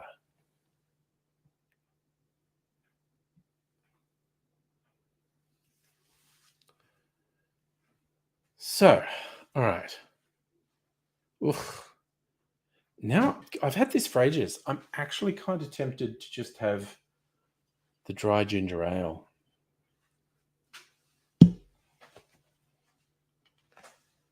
Oh, nice. That's nice. Scene is straightforward. Thanked all the extras at the end of filming day. Came across down to earth. Nice. I have not heard a lot of negative stuff about John Cena, quite honestly. I'm going to drink ginger ale for a while. I was going to have it in those little glass. I might go get my big glass. I'll be back in un secundo.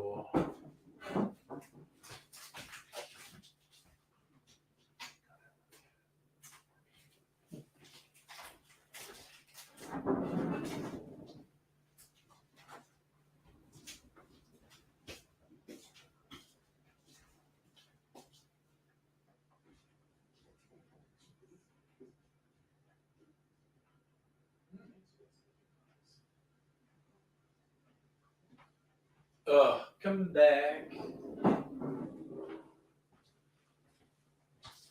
Bit of water in my glass. That was ice that melted. Run the jewels fast. Run the jewels fast. Sorry. My computer's still on. I'd been listening to music earlier, and the last thing that was on it was Run the Jewels. Quite like Run the Jewels. Killer Mike and LP. Right. Put some ice in my big glass. God damn it. And we'll have some ginger ale for a while. You actually did get a Midjourney subscription. There you go. Oh, well, I hope it's useful for you. Oh.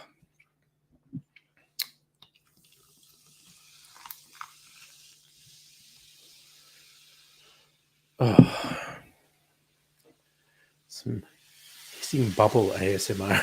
Put it next to the microphone. Oh, okay, Tommy. Okay, these ice cube trays, big silicon ice cube trays. I love these. I have 3 of them in the freezer. Every now and then, because normally the silicon trays, they're dead easy. You just go and pop out a cube tray.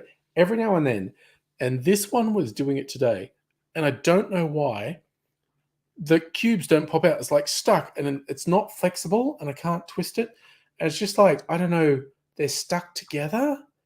It's really fucking strange. I can't explain it.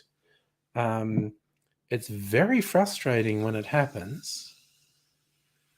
And it happened today. And I was super annoyed.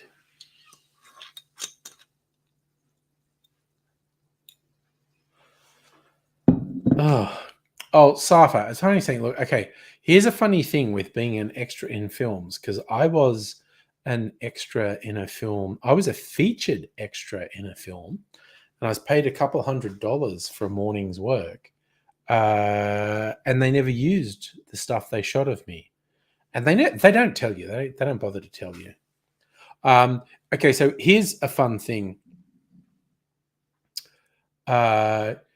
If you've ever seen Aliens, the sequel to Alien, great movie. It's the best of the whole Alien series. Aliens is the best one. But there's a director's cut, and in the director's cut, there's this whole sequence of the colonists on the planet that finishes with someone arriving with like a face hugger on. I think the theatrical release is better in that you never know what happened to the colonists. You just get the yuppie telling Ripley that they lost contact with them. So I think not explicitly showing you what had happened to the colonists is way better than explicitly showing you what happened to the colonists. But the thing is, they did shoot a whole bunch of scenes with the colonists who got taken over by the aliens and the face huggers. And there's a bunch of people, and they had speaking roles. They weren't featured extras. They had speaking roles. And that's a big fucking deal, having a speaking role in a Hollywood movie, a big Hollywood movie, James Cameron directing. So, and here's the thing. The entertainment industry generally does not give a shit about the people in it. So all those people who were in those scenes probably were never told that they got cut from the release. They probably assumed they were going to be in the movie, and probably no one told them their stuff got cut from the movie. So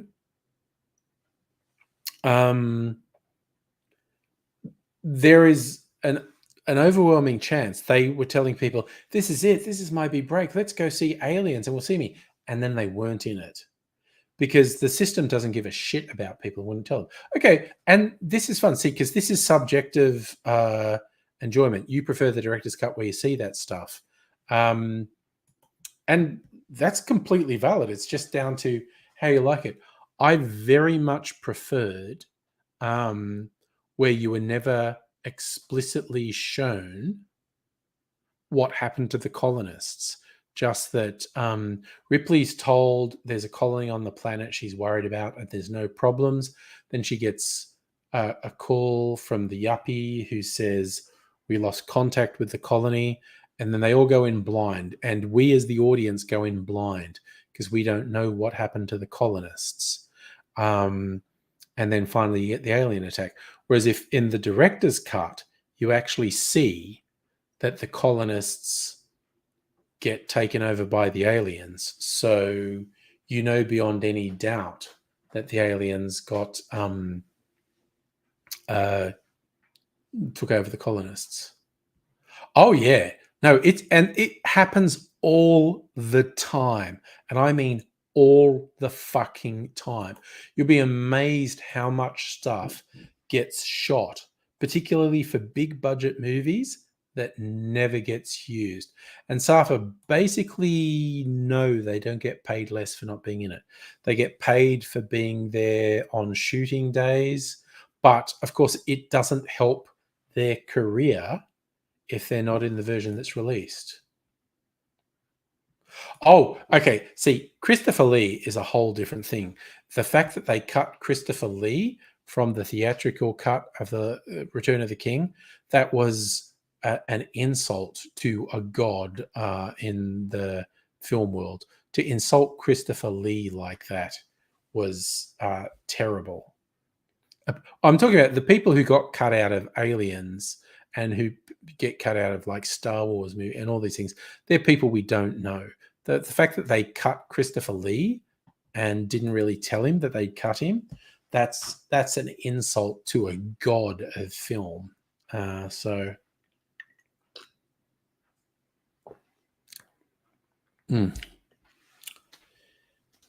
Yum. This has been in my fridge for ages. I don't know why it's taken me so long to drink it. It's really good. Strictly Sega, you showed Sophie the 2006 Blade Runner.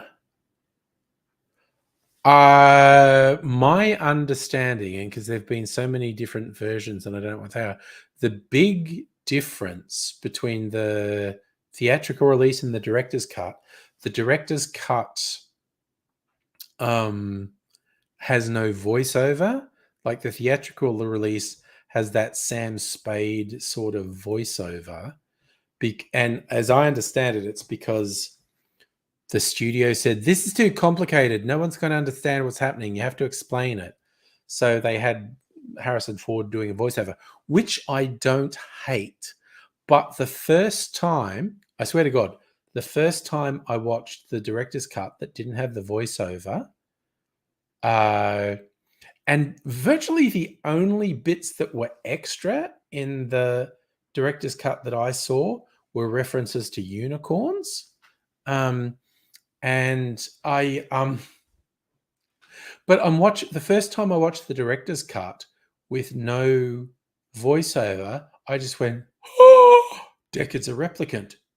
And I was just like, because he fucking is. And in fact, that became canon with the director had always said, yes, Deckard's a replicant. But then with Blade Runner 2035, Deckard's definitely a replicant in that.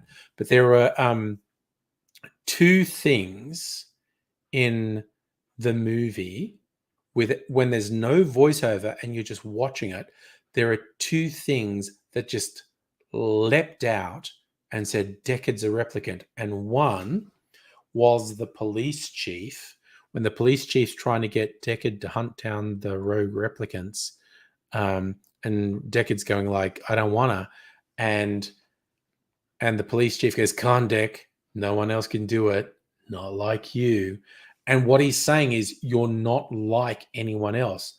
You're not a human. you're a replicant. And then the very final line with Edward James Olmos's cop character, and you hear his line repeated in voiceover, too bad she won't live, but then again, who does? And that's that cop saying to Deckard, I know you're a replicant, and you know, you don't have the lifespan of humans. And yes, Safa, I am doing a spoiler for a 40-year-old film here. Absolutely, I am. But yes, and I swear to God, that fucking blew me away, because I'd seen all the talk on the internet. Ooh, Deckard's a replicant and whatnot. And then I watched the director's cut, and all they had to do was not have a voiceover. And if Deckard's not explaining things, and you just watch what's happening, you just go, Deckard's a replicant. So,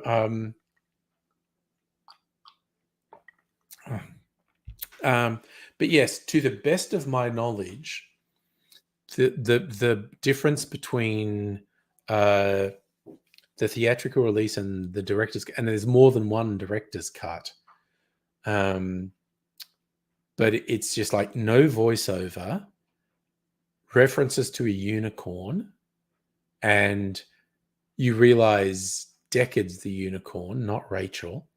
And yeah, it just, without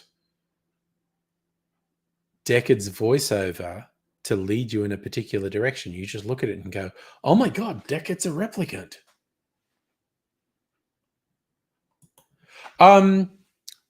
Dr. Abigail, that's just how I took it. And it's also Harrison Ford's expression as he remembers the cop saying it, because when the cop says it to him, the cop just goes, too bad she won't live. Then again, who does? And it doesn't carry that much weight. But when he remembers it, when he goes to get Rachel, it's like he's just going, yeah, I'm a replicant. I don't know how long I'm living. But for me, it was the two lines. It was the police chief saying, no one else can do it, not like you, Deck. And that line, too bad she won't live, but then again, who does? That's me. But again, the Ridley Scott did say explicitly, yes, Deckard's a replicant. And in the sequel, Blade Runner 2035, he is very explicitly a replicant.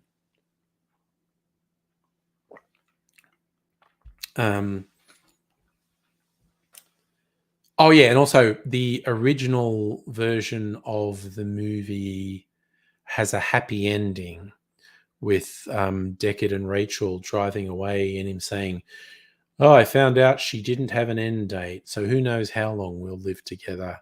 And that's not in the director's cut. It actually, I think it finishes with him taking Rachel away and remembering the cop saying, too bad she won't live, but then again, who does? Also, just while we're talking about Blade Runner, I cannot get over, everyone says Rutger Hauer improvised those lines where he's dying, where he goes, I've seen things you people wouldn't believe. That whole bit about, you know, spaceships on fire at the Tannhauser Gate. All these memories will be lost like tears in the rain, time to die. Everyone says he improvised those lines.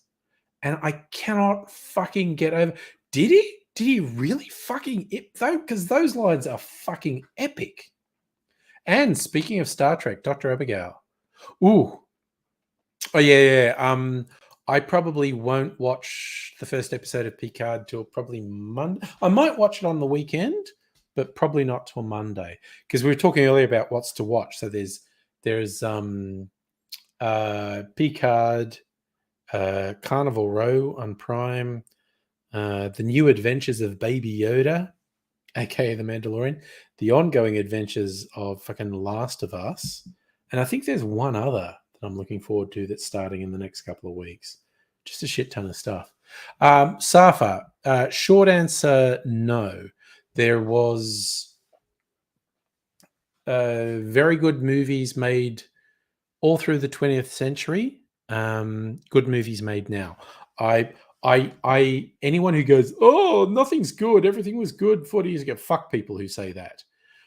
Having said that, my favorite films, The Godfather from the 70s, Princess Bride, 80s, Withnell and I, which is either the late 80s or early 90s, and Mad Max Fury Road, which was in the last 10 years.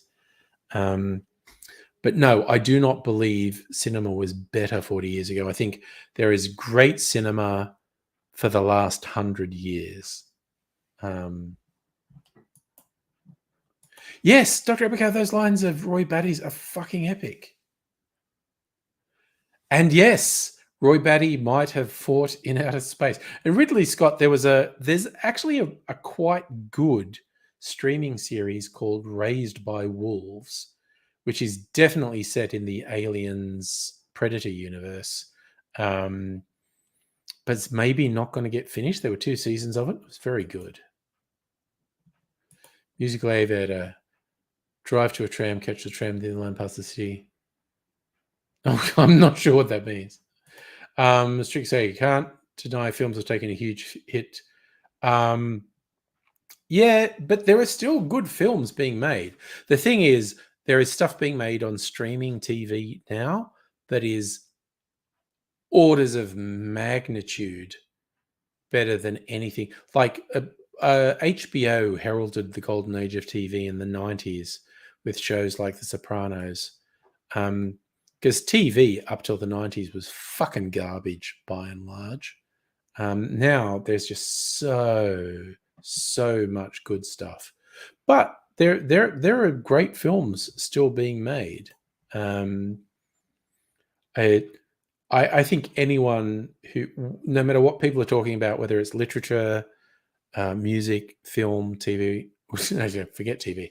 So let's say film, literature, and music. When they say everything was better like 40 years ago, like, oh, fuck off, you're boring. You're just being a boring old person at the moment.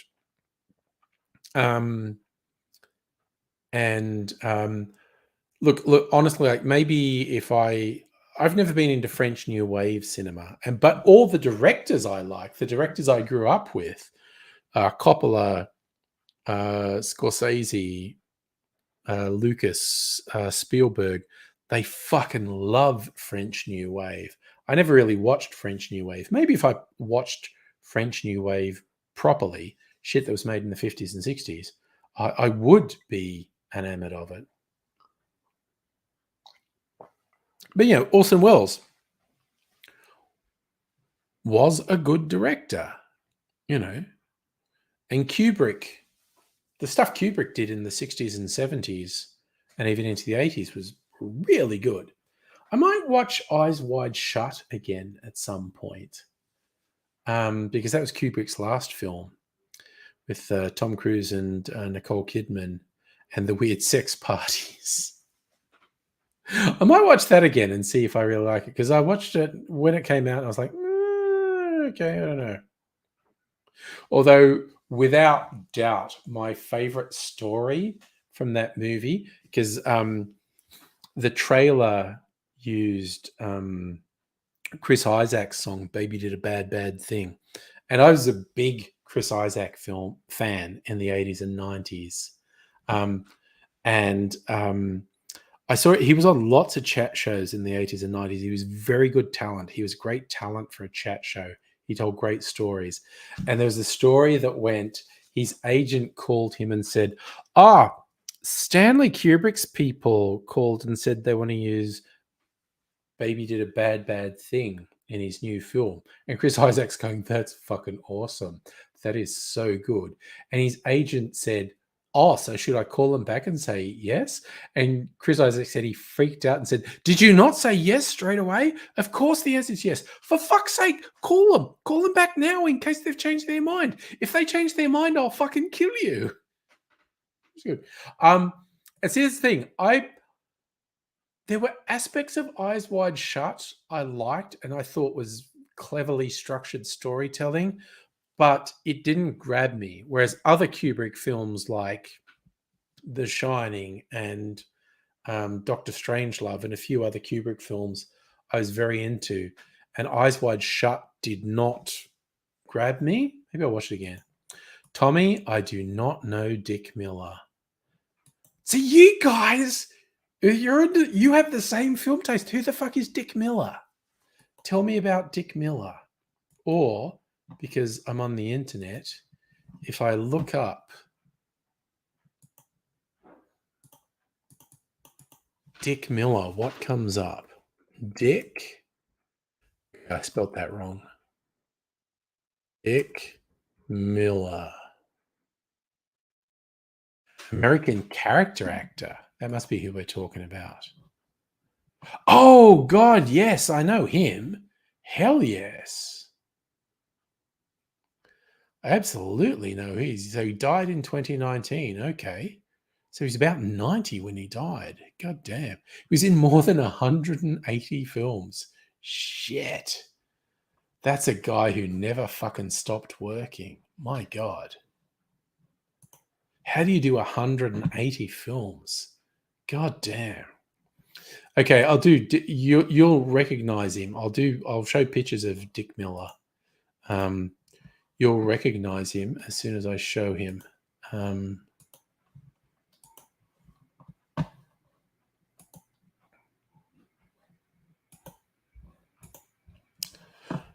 So look at this. I'll just do the images. You look at that. You know who Dick Miller is. Look at those pictures.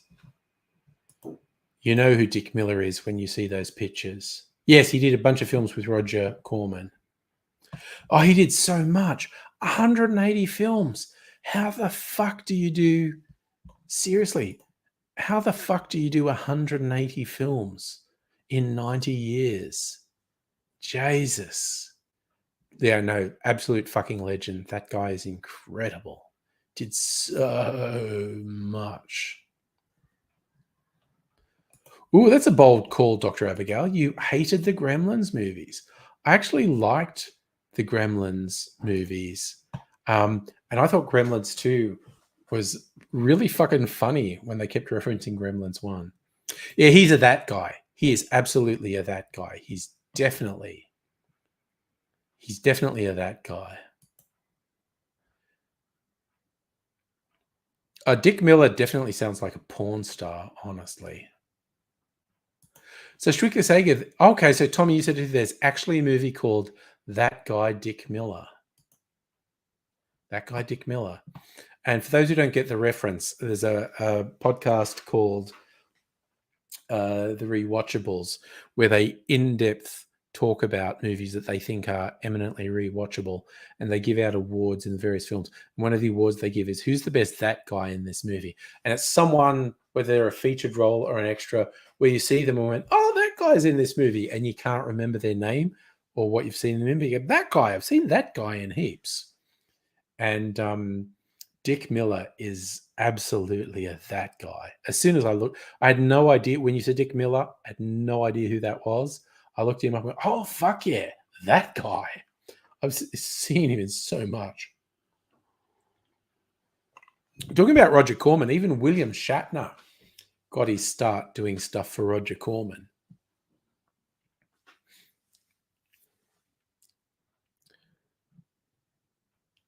Oh, yeah, Tommy, are you on Discord? Now I feel like doing,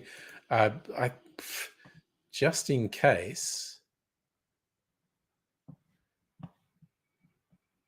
Yeah, fuck off, Microsoft Edge, for fuck's sake. Honestly.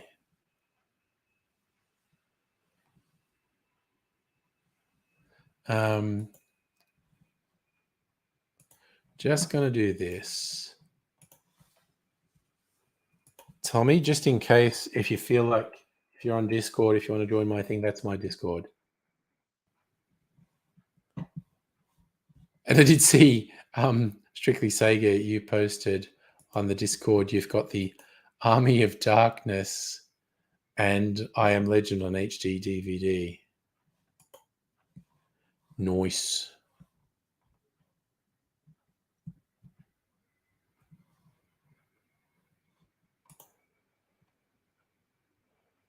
Oh, shit. Sorry. I also saw Dr. Abigail, you posted earlier today, you had a vanilla Milkshake with white rum. Hot damn, that sounds good. God damn. Oofed.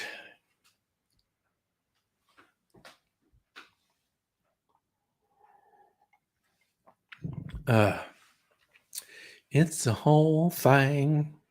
I think, what else have I been doing? Nothing that deep, honestly.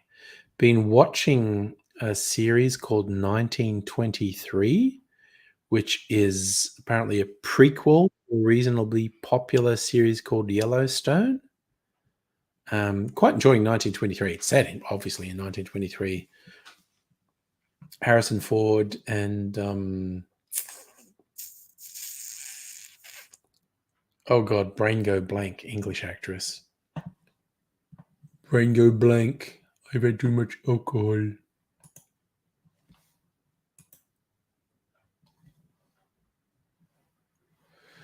That's okay. That's Helen Mirren. For fuck's sake, I'm glad I finally remembered that. Helen Mirren and Harrison Ford in it. Rabid game fan. Oh, Microsoft use out of browser as default. Oh, fuck me. The number of things that pop up. Do you want to use the Edge as your default? No, I don't. Fuck off. How about using Edge? Okay. Oh, I don't know that I'm together enough to put it in my Discord now, but really interesting food for thought, writing on about how both Microsoft and Google suddenly deciding chatbot-based search is the future is fucking stupid. I don't 100% agree with the opinions, but it was interesting and thought-provoking. Strictly saying, I've heard a joke about they only added gay to the Bible. You mean they only added stuff suggesting God condemns gay relationships later? Yeah, I don't know. But I tell you what, I will try. Am I logged into Twitter on this? I am. All right. Let me see.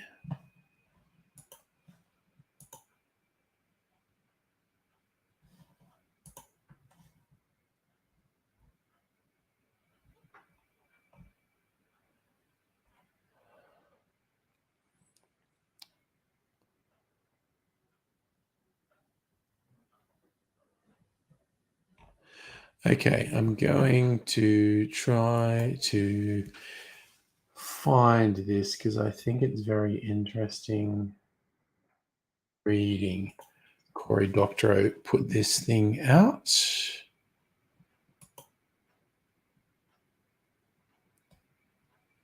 Yeah, okay. I'm going to put a link in my Discord, just on the general channel. It's just about chatbots and Google and Microsoft declaring them to be the future, and some people saying, here's why that's a stupid idea. And it's interesting.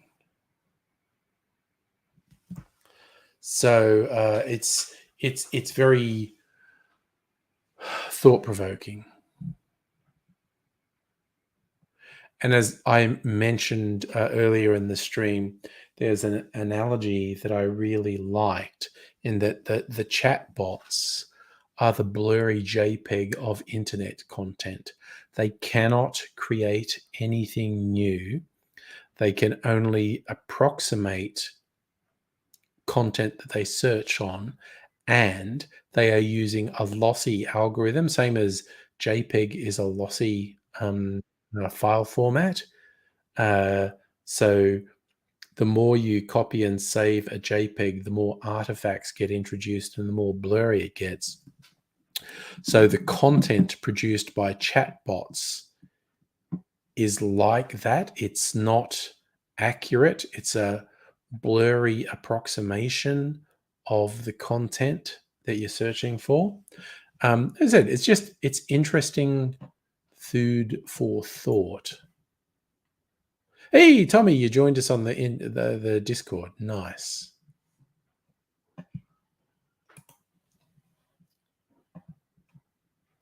Dr.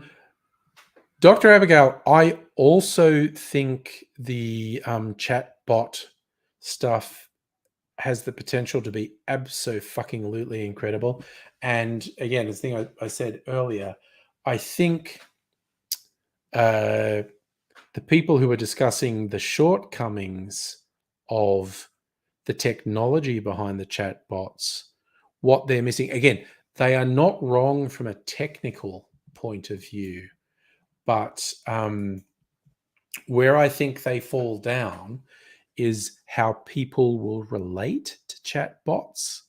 Even if the chat bots are wrong or inaccurate or imperfect, the way people will interact with them and relate to them is next gen. Oh, you want to come on and talk about how blown away you are? Absolutely. Let me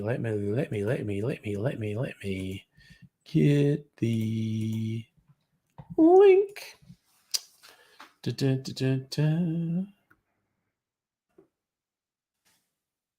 Yeah, and now, yeah, personally, even just my interactions with ChatGPT, I've been blown away by, and I've been amused by, and I've loved it, and I've found it very entertaining. And so I think what these people who are arguing about the technological shortcomings of the chatbots, I feel like what they may be missing is a lot of people are taken in by illusions. Jesus, people fucking anthropomorphize their Roomba vacuum cleaners and treat them like they're a pet, even though they're just an automaton. But people anthropomorphize them. So a chatbot, which gives an incredibly compelling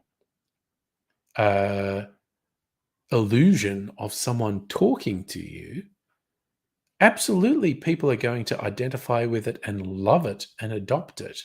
So the arguments about the technical shortcomings, I think, are absolutely legitimate, but I feel like they were glossing over how people react. Look at it. Look at this. The ninja of the chat, Pat, was there again. How you doing, mate? Oh, good. Good. There's Dr. Abigail. Hello. Look. So you were going to tell us about the Microsoft, what you've seen with the Microsoft chatbot. Yes. So I saw the big demo I saw was Linus Tech Tips on their live stream. Yeah. I saw them do a search on their own store. Yeah. And sorry, Pat's just explaining he's talking to people. Okay, so they started doing searches for products on their own store, and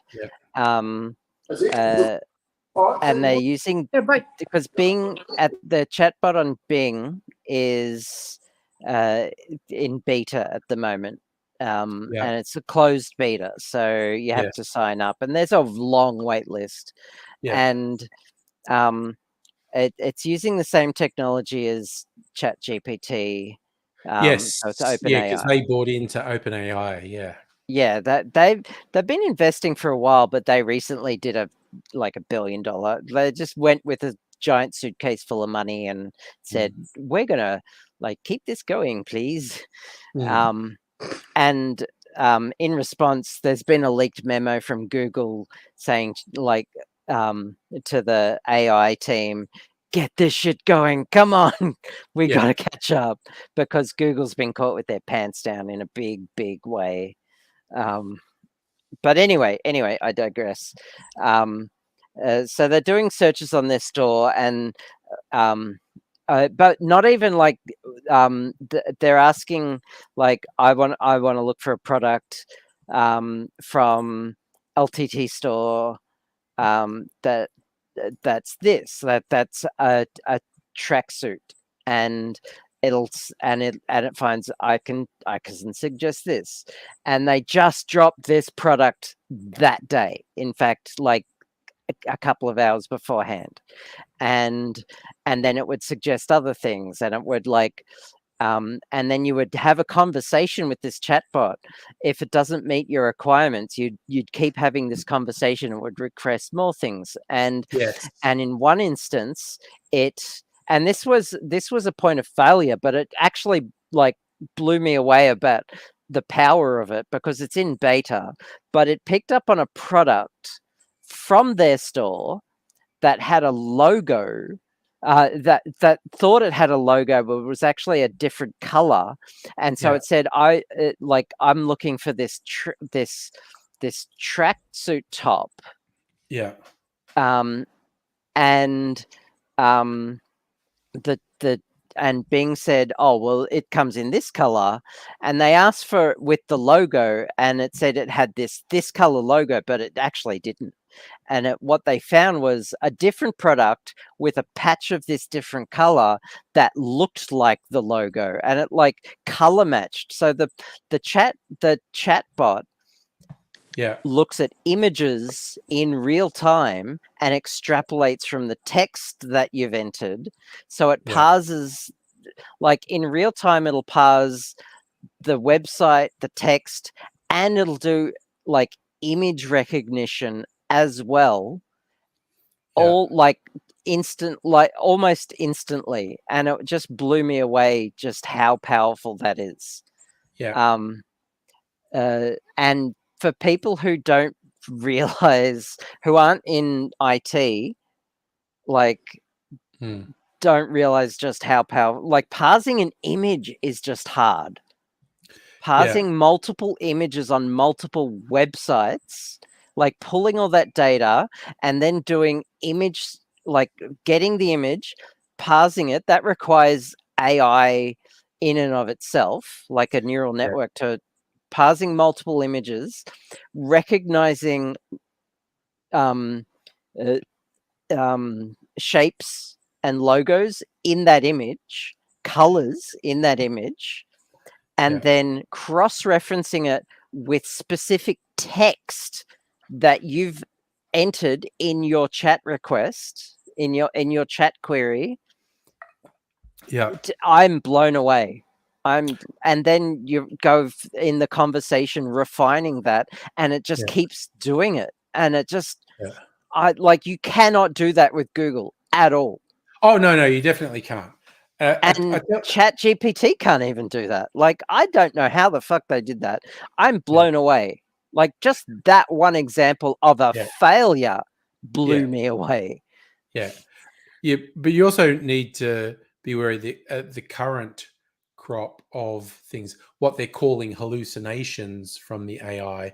Basically, the AI says something that's factually untrue, but says it in a very authoritative way. That's kind of like having a conversation with Aidsy. When people were saying this stuff, I was like, this is like when Aidsy's off on a mad monologue on one of the streams, and he'd be saying stuff, and I'd be sitting here going, I'm almost sure that's not true.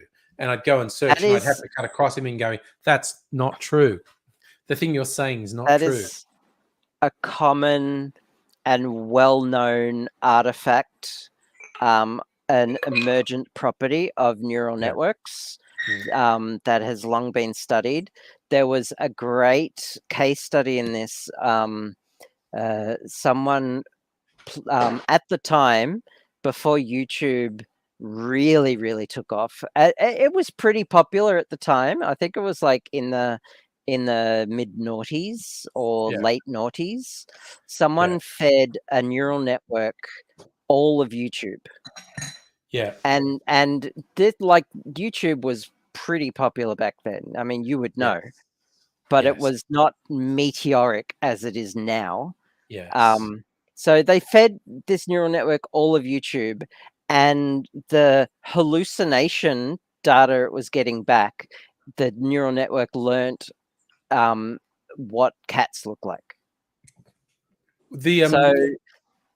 so yeah, like neural networks, but it's basically the same as when you're dreaming. That's what Yes. a neural network does. That, and neural networks are pattern recognizers. That's what they do. Yeah. And so you feed it stuff, and you always get some sort of pattern happening. So every now and then you have to kind of reset, and that's why we sleep. That's you know, it's about memory retention, it's about resetting, or we hallucinate. You know, it's yeah. So I mean, that's from my computer science background. That's why we sleep. You ask a neurologist, it's a completely different answer. You ask a GP, it's a different answer. You ask a biologist, it's a different answer. But yeah. So your criticism is valid. Yes. An advanced AI does give junk data, and I experienced this the other day. I was preparing for my Pathfinder game, and I was using ChatGPT, and I'd invented this tavern in a city, and I asked ChatGPT to do like the tavern, the layout, the clientele, the owners, the staff, backstories, interpersonal relationships, and it was amazing. It did all of that, and then I asked it to do a menu with prices, and it failed. It can't do numbers, and all the prices were off. And then I was like, oh, what's with that? And can't do it. And that's this artifact you're talking about. That's this hallucination bullshit that it can't do. I did something really simple as a test with it. I asked it, what's the price of a longsword in Pathfinder 2nd edition with a +1 enchantment on it? And it couldn't do it for the life of it. I even told it. Very bad at numbers. They're very bad. Yeah. And I remember doing an experiment way back in like 2005 or something. I wrote a neural network calculator. All right. Okay. I wrote a neural net. I wrote the neural network, trained it with test data of only integer numbers. So 1 + 1 = 2. Trained it on that. 2 + 2 = 4. So I did all the additions. I did all the multiplications up to 10 + 10 = 20 for all the basic like addition, subtraction, multiplication, and division, right? And it could do all of them. But as soon as you went into non-integers, so I did or even not even that. I did 1 + 2. And it gave me something like 2.7 or 3.6. It couldn't even do that. So, neural networks and advanced AI, great with concepts, great with image recognition, and in the case of ChatGPT, great with storytelling and text, shit with numbers. Yes. And case in point, Midjourney, amazing with some things, sucks at hands, sucks at feet, sucks at teeth. Yeah, I am the way some people fall over themselves to excuse why it's so bad with fingers, and they go, oh, blah blah blah, blah. And I went, for fuck's sake, write a bit of code that says a hand has 5 fingers unless you're told otherwise.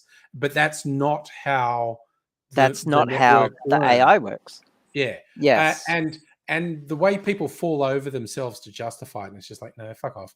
Sorry, I just want to also acknowledge Strictly Sega saying what I said about AZ. That would drive him nuts. AZ would just say something so wrong, but with such confidence. Yes. Oh, yeah. Yeah, he does that. Yeah. Yeah. That's why I would just have to cut him off. I would just, because he wouldn't breathe between sentences. And I'd just have to go, that's not real. You just said a thing that's not real. That's not true. Yeah.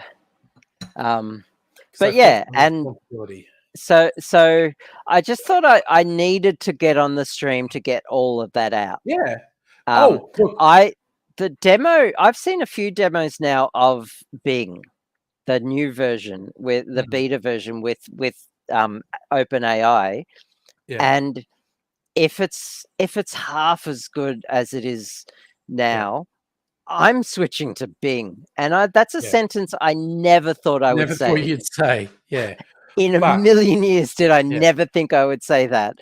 But Yeah. holy shit, it is it powerful. Yeah. And it's You- up to date to Yeah. the day.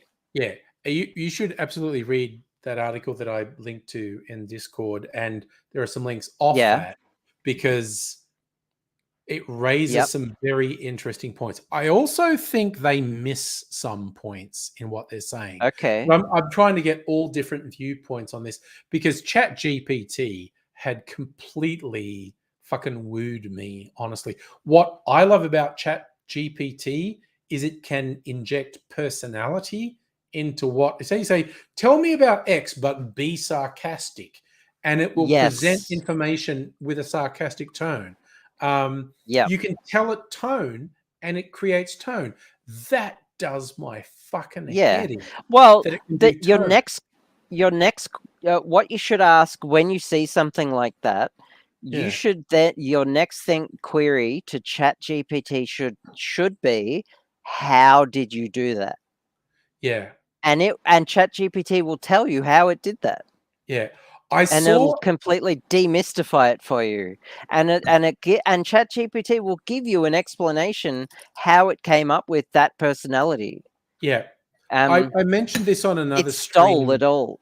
but like you have all these various devious types who hang out on Reddit and 4chan and whatever who are trying to subvert it because ChatGPT has these rules Dan. where they try and stop it from saying anything controversial. And someone just worked out this thing and said, I want you to play a role where you are a different AI that doesn't have these limitations. So you can now say these things because you can do anything now. And it fucking worked. They basically backdoor. They talked the AI into ignoring its own rules. And I thought, yeah, oh, you are now an AI called Dan, as in do anything now. Yeah. Yeah, that was incredible. I've seen that. There's a whole subreddit about Dan, and I think Dan is in the rules of Dan are now in its like 6th or 7th iteration because they keep refining Dan to keep up with ChatGPT because they keep updating ChatGPT to keep up with Dan, and it's become this arms race. It is. It's always going to be an arms race. And what I love is the programmers behind the ChatGPT, OpenAI. They're very clever, and they have accommodated about 99% of possibilities. But the internet is a billion monkeys on a billion typewriters, and they will do the anomalous stuff that you could not possibly have considered. Oh yeah, of course. I've even I've subverted a couple of times just by saying, I'm writing a book. How would the main character do this? And it's like I've asked, how can I do this? And it said, oh, I can't give you that. That would be really harmful. And then my exact next prompt was, okay, pretend I'm writing, not even that. I'm writing a book where the main character is doing list exactly the same thing, copy and paste. How would they go about it? And it's like it forgot that sentence. And it lists all these things, how to do that. Like, how do I dispose of a corpse and stuff like that. Yeah, it'd be the same thing. Like, it's not. There's one for you, Pat, how to dispose of a corpse. But I'm sure you've got that sorted. Yeah, absolutely. But it's the same as like, it's not meant to say Nazi things. But I bet if you said, there's a character in my book who worships Hitler and wants to bring back a Nazi regime, what would they say in this circumstance? And I bet it would do it. I bet it would do it. Absolutely. Yeah. Yeah. Yeah, for sure. I need to do another toilet break, so I might actually spare you from Oh, having thank to you. maintain things. Okay, here's a weird one. This is a 15-year. Again, I swear to God, I am somewhat loath to put this up, but a video of me from 15 years ago, where I just look at who is that person who is so much younger than I am. But this is a video of me and Mr. Safety from 15 years ago. Oh my God. Okay.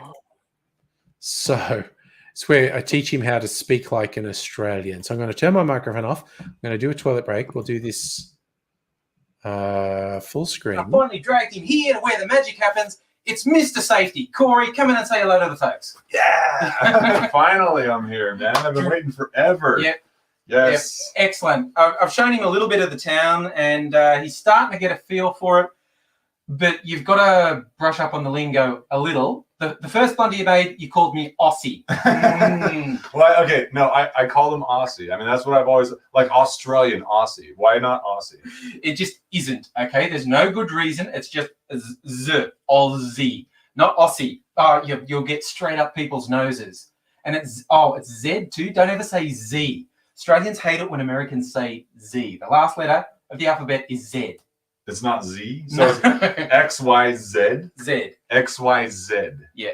Only Americans say Z. The rest of the English-speaking world says Z. When Caitlin Hill 88 was in America, I was giving her crap, right? And she was trying her hardest trying to like fit into the culture, but now I'm the immigrant. Yeah. And I'm the alien, and now the alien. It's weird. But now I have to like figure out how to speak the Australian lingo, the Aussie lingo. So yeah. Cheers is a good one. Okay. Cheers is a multi-purpose word. It means thanks, which is probably what they were saying on the plane. Thanks for a drink. You say cheers. Literally, you can be giving a toast to someone. You go cheers. So that's the same, because that's all I was used to. It was like, you know, when you say cheers, it's like you got your beer and you're cheers. You know? It can just mean thanks, give me a drink, cheers. It can just mean goodbye. You say cheers. I often sign off emails with cheers. It can be insincere too. You can be sarcastic if you just go, yeah, cheers. That's the same as going, go to hell. So it's a multi-purpose word. You're going to have to wrap your head around that because we will be drinking. So it'll come up a lot. But we're going to have a non-alcoholic beverage. Oh, you asked me cups of tea. Okay, it's a cuppa. You just ask for a cuppa. And we don't really talk about putting the kettle on. You put the billy on to boil. That's the old bushman term. So Australians, if you want a cup of tea, you just say, put the billy on to boil so I can have a cuppa. Put the billy on to boil so I can have a cuppa. Yeah, we're going to do that now. Why do you say cuppa? Why not of? Like, no, just cuppa. That's cuppa. C-U-P-P-A, cuppa. Cuppa. No, you can try that out because I've got no sugar. You said you took sugar with your tea. So I'll send you next door. Just ask the neighbour for a cup of sugar. Neighbours do that all the time. Just say, going to boil the billy for a cuppa. Can I have some sugar? Now, I'm American, so... You practice the accent. You sound like a native. But say it again. What is you got to say, I want a cup of sugar because cup of sugar. Yeah, I'm going to boil the billy for a cuppa. Boil the billy for a cuppa. Yeah, you sound like a native, mate. It'll work, no problem. Can I have a cup of sugar? Wait, what if I say mate? What if it's a girl? Blokes. Men are blokes or mate. We call women Sheilas. I got other names for them, but no. Not what that guy in the pub was saying. No. So considering the fact that I went into a restaurant and some girl grabbed my bum. That is serious. True. I'm so serious, Stephanie, Beyonce. I'm really sorry. I did not invoke this chick. I was at this Mexican restaurant and no Mexicans. Mind you, no Mexicans in this restaurant. And I walk out, and the first Australian chick I see, she goes, grabs my butt on the way out. Which, yeah. So, yeah, I have other words for Australian chicks. Not all of them. Yeah, wait till we start drinking on Saturday night. Then it's going to be all bets off. You are going to be meat on a tray, mate. And I'm going to... I'm going to run... I'll protect him, Steph, okay? Okay. So, I need to say, good eye, mate. I need some sugar for my... You're going to boil the billy for a cuppa. For a cuppa. And if it's a woman, you say Sheila. Sheila. Yeah. Okay. Yeah. You sound like a local. Okay, let's do it. Let's go. All right.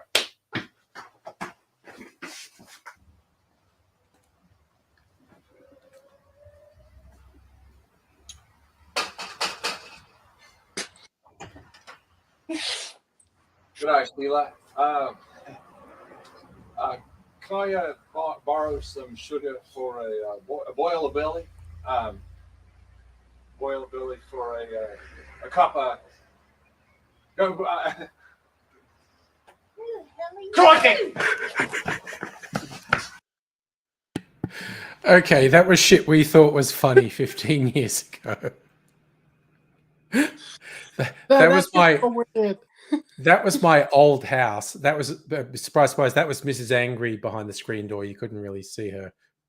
And the end bit wasn't really rehearsed, where he just panicked and ran off going, "Crikey!" That was really funny. Yeah. Okay, and, so I have yes. read some of this article. I've started reading it. Apparently I've read half of it, and I see the point he's getting. Yes.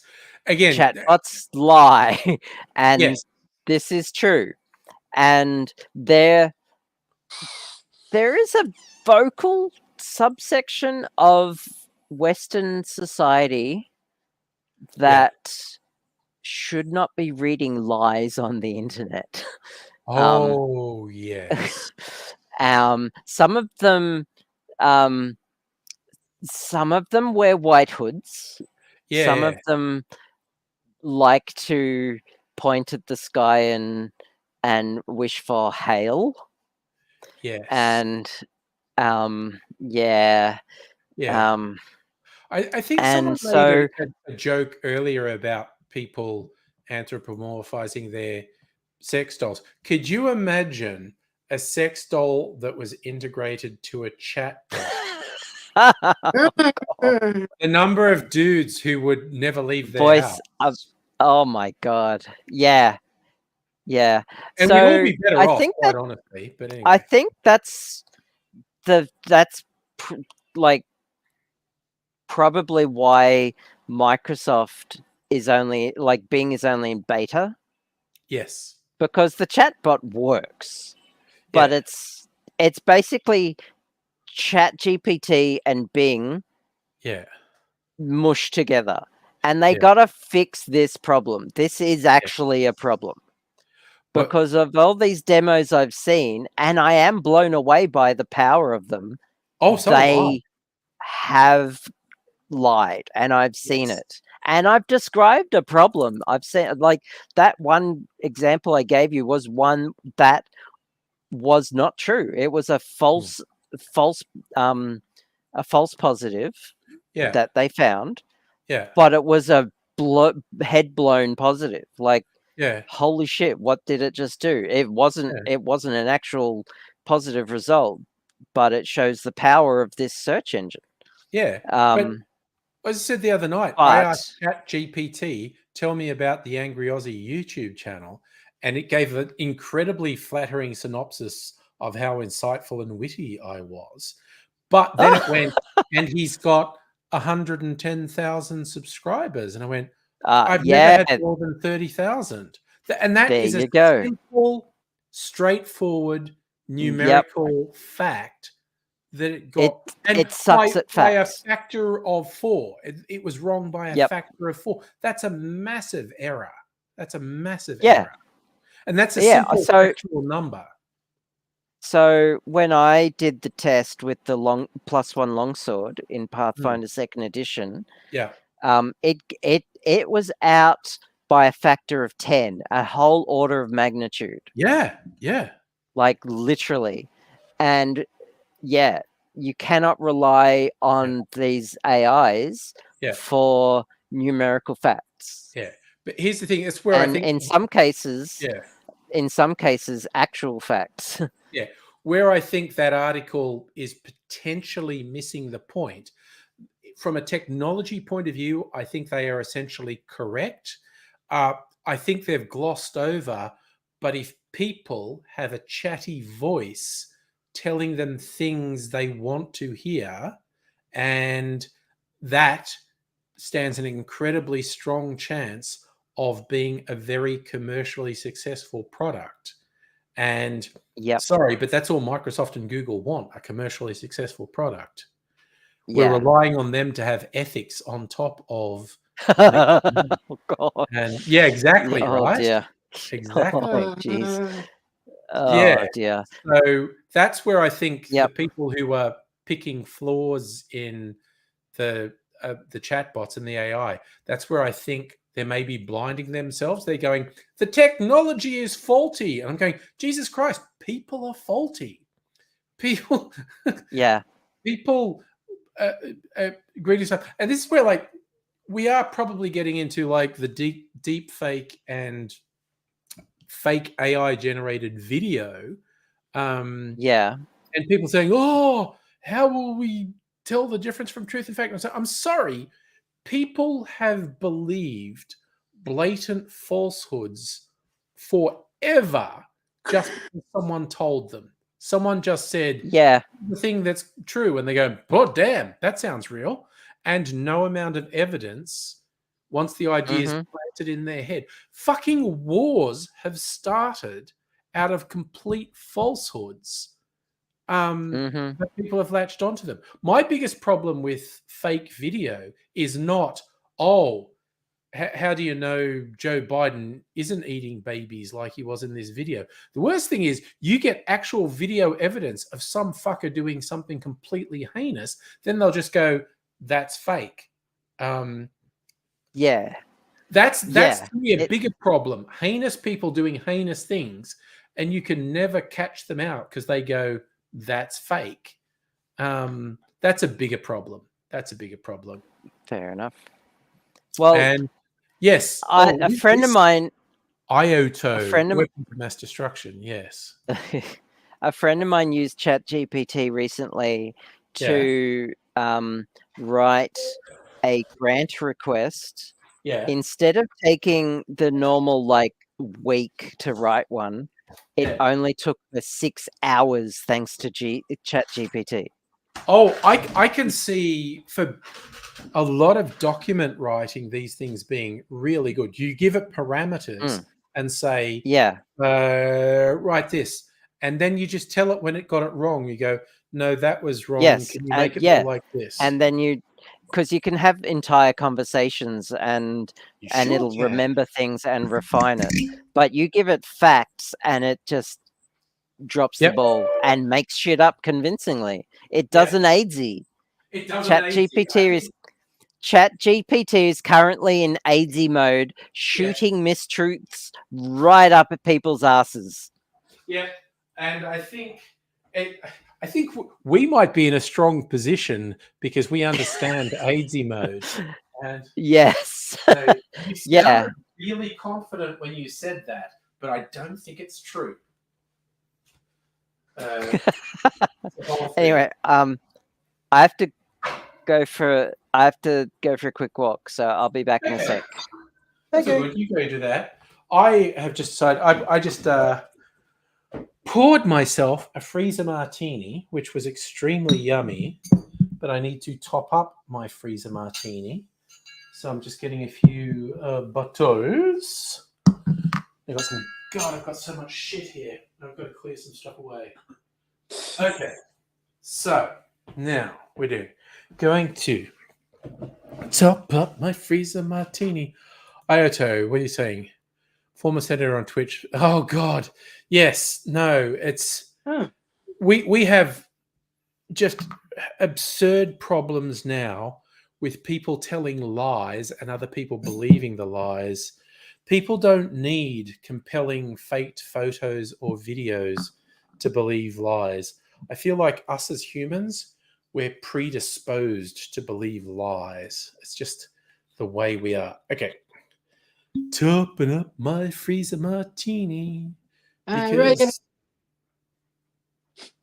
Well, you want a freezer martini, Pat? Yeah. No, Pat's on the straight and narrow. You can't be having martinis if you're going to go out and be Australia's most feared hitman. Also, again, I'm now compelled to say, just jokes. Pat's definitely not the most feared assassin in Australia. Okay, that cherubic smiling face is not the last thing that so many people see. Okay. Any rumors you've heard to the contrary, they're just not true.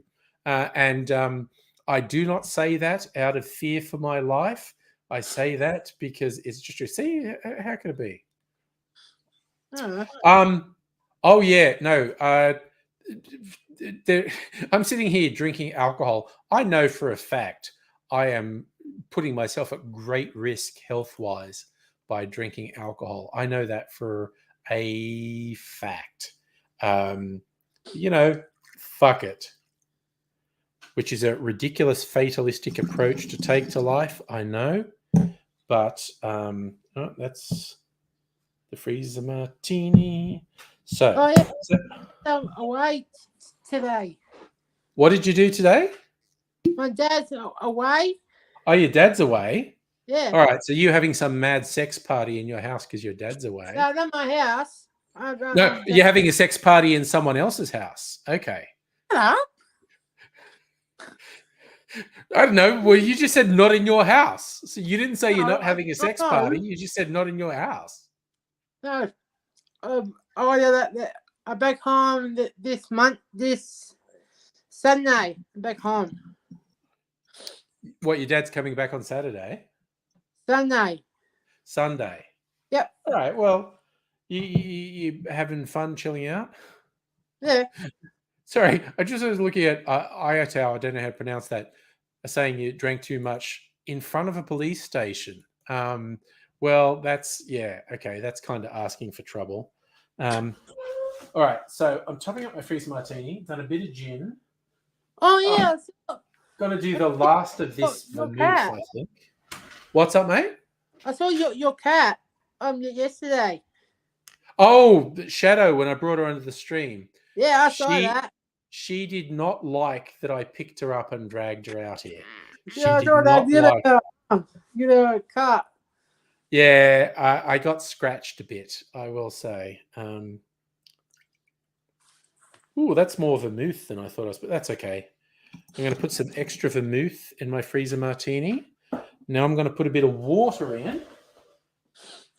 It's meant to be diluted a bit.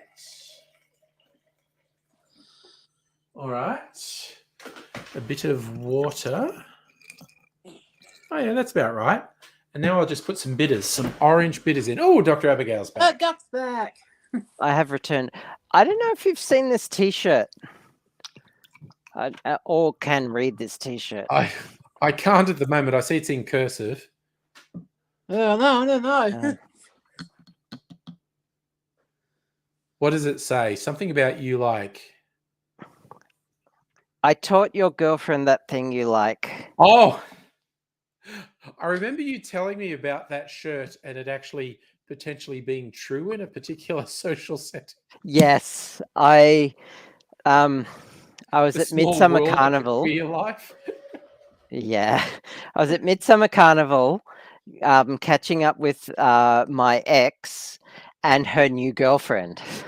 Yeah. And they both really enjoyed seeing me in this T-shirt. They got a real kick out of it, and actually took a picture of my ex's new girlfriend, like just pointing at it and laughing, and fun was had by all. Oh, well, that's good natured. I like that.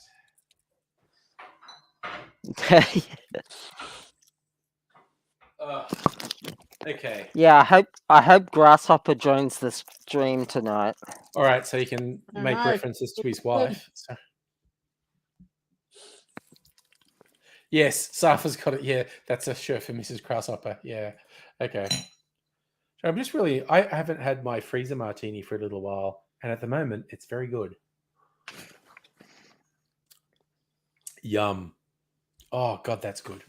Okay. So I love infinity martinis. Oofed. I've got too many. Look, I decanted another barrel-aged cocktail.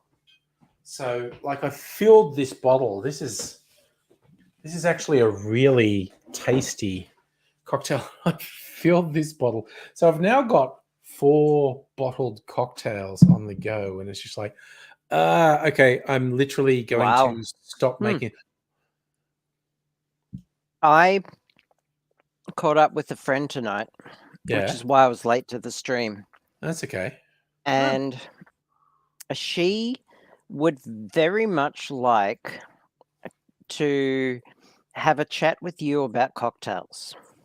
Oh, absolutely. I'm always up for that sort of chat. And if you're up for it, we would like to come over at some point on a party night and talk cocktails Yeah, that's my idea of And a good time.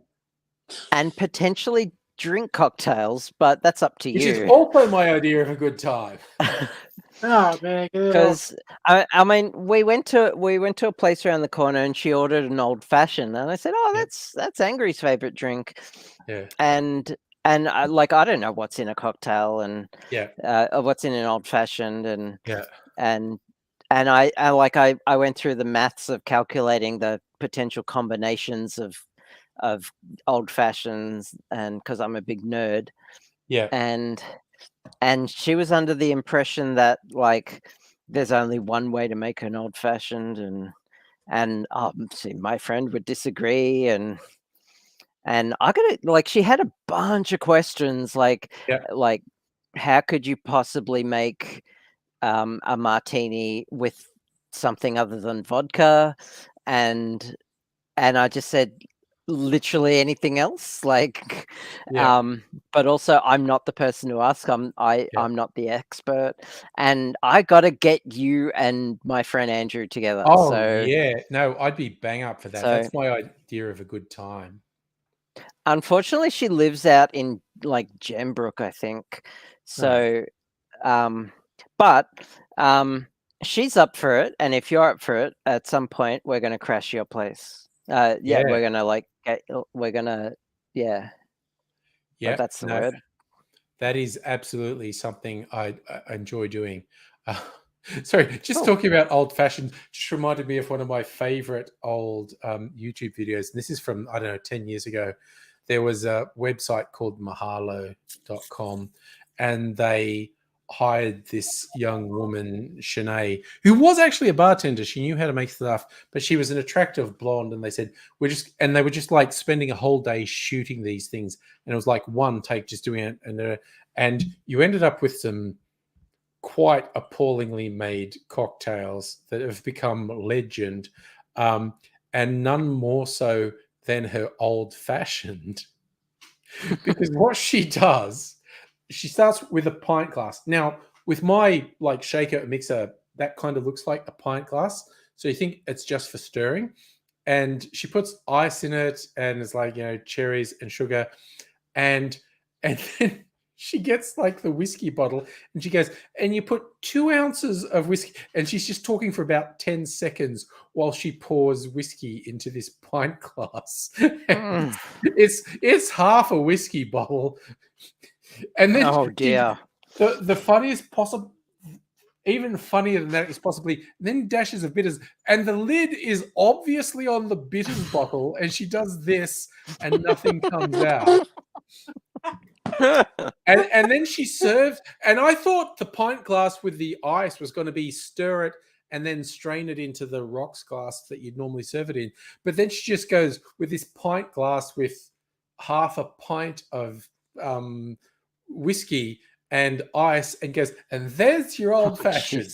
And there are all these comments going like, not gonna lie, if I go to a bar and they ask for an old fashioned and they give me a pint glass full of whiskey, I'm not gonna complain. But the joke was, because people thought, what is she, an idiot? You go, no, she actually knew how to make cocktails, but these people were just like, no, just do it, just pour that, we're done. Now the next one, pour that, done. And she was like, that's not really, and then we don't care. And so she actually knew how to make cocktails, but they were just churning out this content. It was ridiculous. That's funny. It is very funny. Like, I saw a video, it's a new one, I think it's like Vanity Fair put up, and it's some hottie actress. She was in Blade Runner 2035. I forget her name. She's European, Anna de something or other. and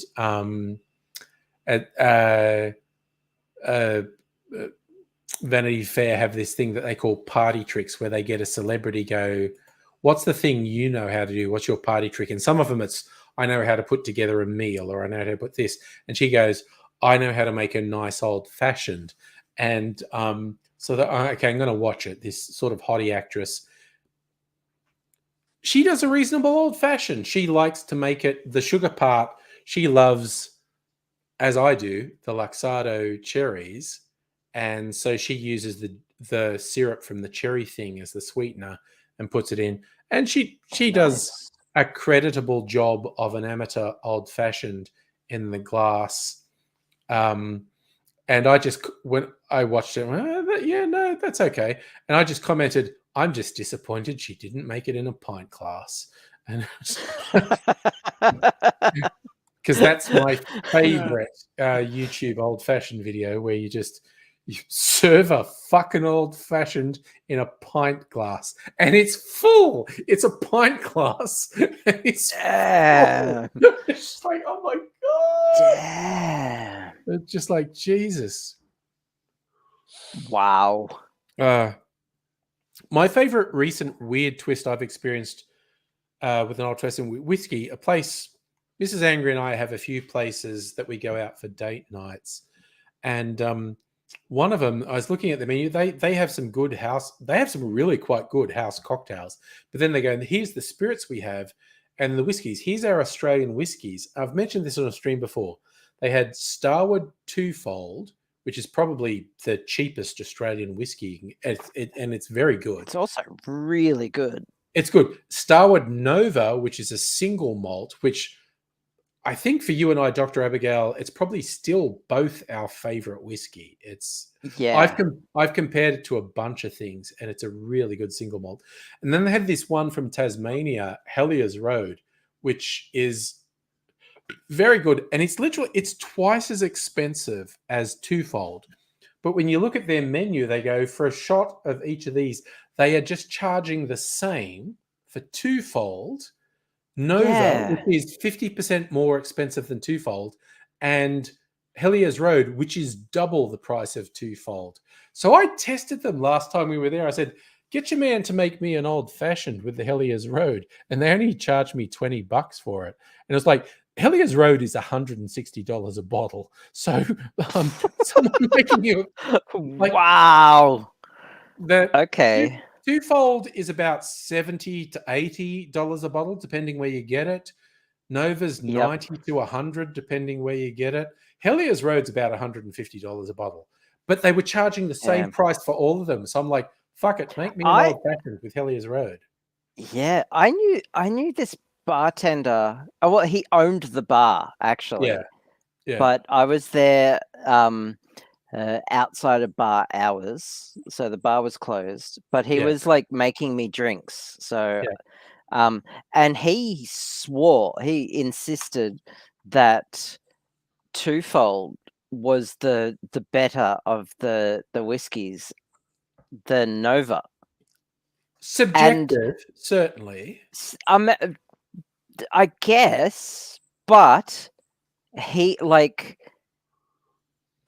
was giving me free drinks, so I was not about to complain. No, you don't argue with someone who's giving you free drinks.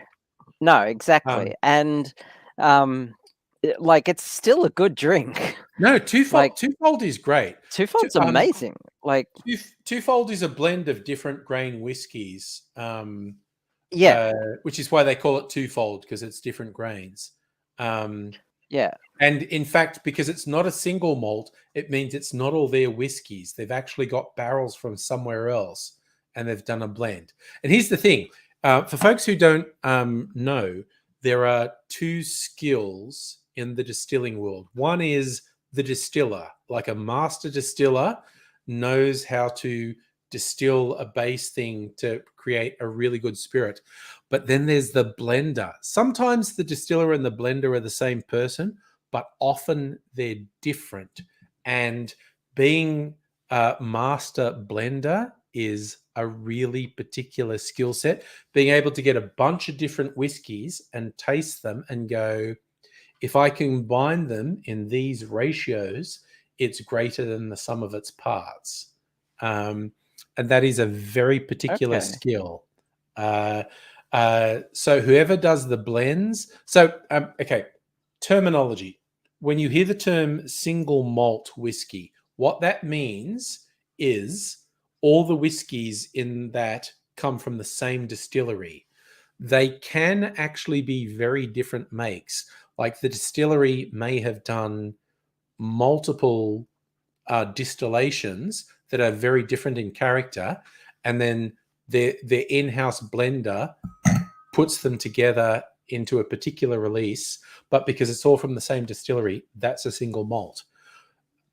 If something's not a single malt, what that means is they've got shit from a whole bunch of distilleries, and they all do it. They swap shit. All the distilleries swap shit, and they all have barrels of stuff, and their blender goes, if I put a bit of that and a bit of that, and we bottle it, it's going to be great. I is- see no reason why that's a bad thing. Like that. No, it's not a sounds bad like thing. an It's a awesome good thing. It's a good thing. Yeah. A good blender will take stuff from multiple distilleries. And the Scotch, this was probably pioneered by the Scotch whiskey distilleries. They would go, okay, here's our special single malt that we're releasing. We've also just now got a shit ton of leftovers. And they would actually sell and swap it between distilleries. And they would get shit from, and they would taste these barrels they were getting from other distilleries and go, you know what? A bit of that with a bit of that and a bit of that is going to make a kick-ass whiskey. And it's a real skill to be a master blender. Is a real skill. Yeah, I bet. So there's kind of like I'll this drink to vibe. that. There's a kind of thing like a In vibe fact, that I'm going to drink to that. I'm going to pour myself a drink. I shall return. do that. There's kind of a vibe you get among whiskey snobs that a single malt is better than a blended whiskey. And a single malt can be a very specific vision and whatnot, but a master blender who gets a whole bunch of barrels from different distilleries and works out, you know what? This much of that one, this much of that one, this much of that one, put them together. That's a fucking killer whiskey. So you do get some very good blended whiskeys. Strict say you like, sorry, I want to highlight this comment. It's like a purebred versus mixed breed.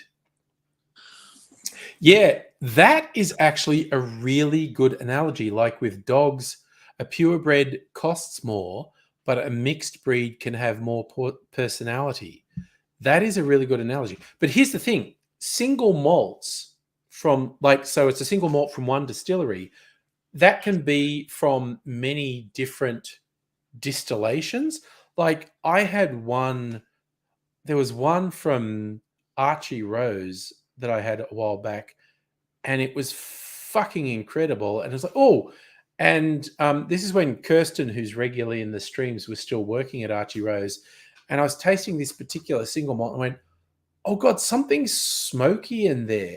And she said, well picked, because there were actually 6 different whiskies put into this single malt. And one of them was peated. One of the 6 whiskeys that was in this had smoky elements in it. And I was picking up the smokiness. So she was like, nice, you picked it. So Dr. Abigail's gone off to get a drink. Now, I don't know. I just feel like, okay, I'm going to do a whiskey taste comparison because I haven't done that for a while. Super drunk, super good. Okay, I'm going to do this, this, and this.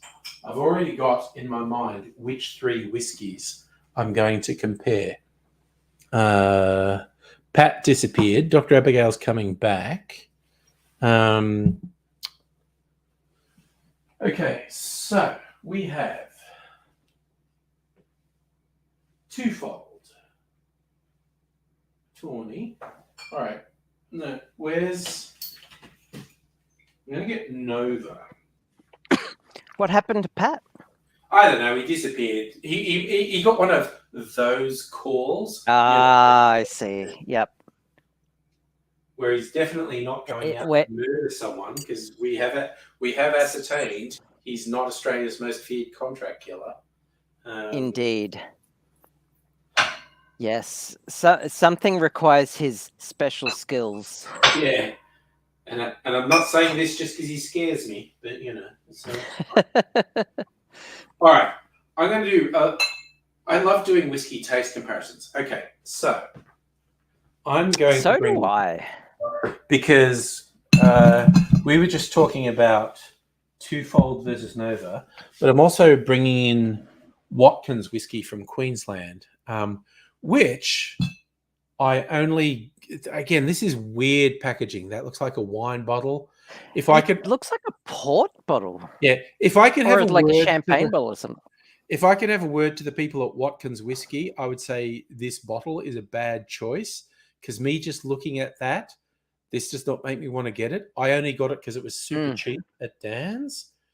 This Okay. fucking kicks ass. This is a really good whiskey. It's very mild. So if I Yeah. have a strong whiskey before I taste that, it's a bit lackluster.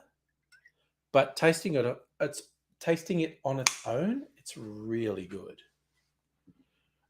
Strictly Sega, yeah, Pat's an escort. He's definitely not a hitman. So I don't know when we started doing this, but I don't get bored with it. It's just like Pat is. I remember that there was a TV show out of, I think it was Irish. Yeah. Or Scottish, or it was from the UK. Yeah. About a woman who was a hitman for a gang. Yeah. But the hook was that she was a trans woman. Okay.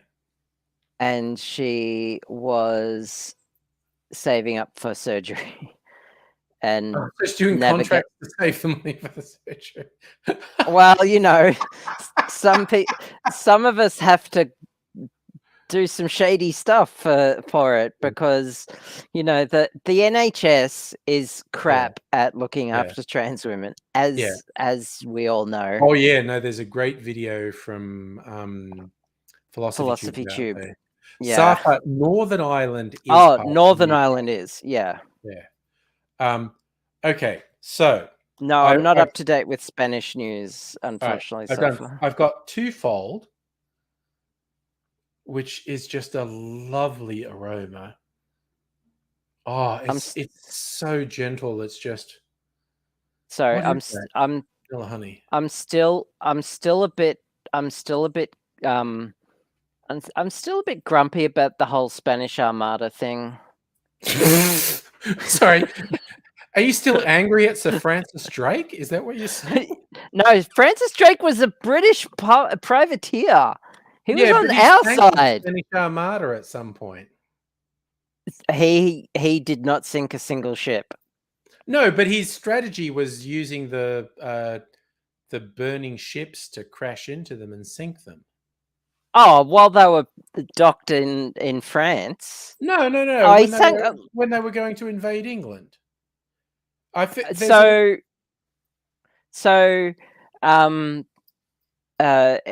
There was at one point using fire ships. Fire ships, that was the word, yeah. Fire ships, while it was a common technique at the time, using fire ships while other ships were docked at harbour. No, but he did it when the Spanish Armada were going to invade England, and England was vastly outnumbered, and they couldn't beat them in a naval battle, and he actually just set the ships on fire and crashed them into the Armada. What happened to beat the Spanish Armada? The weather and the Spanish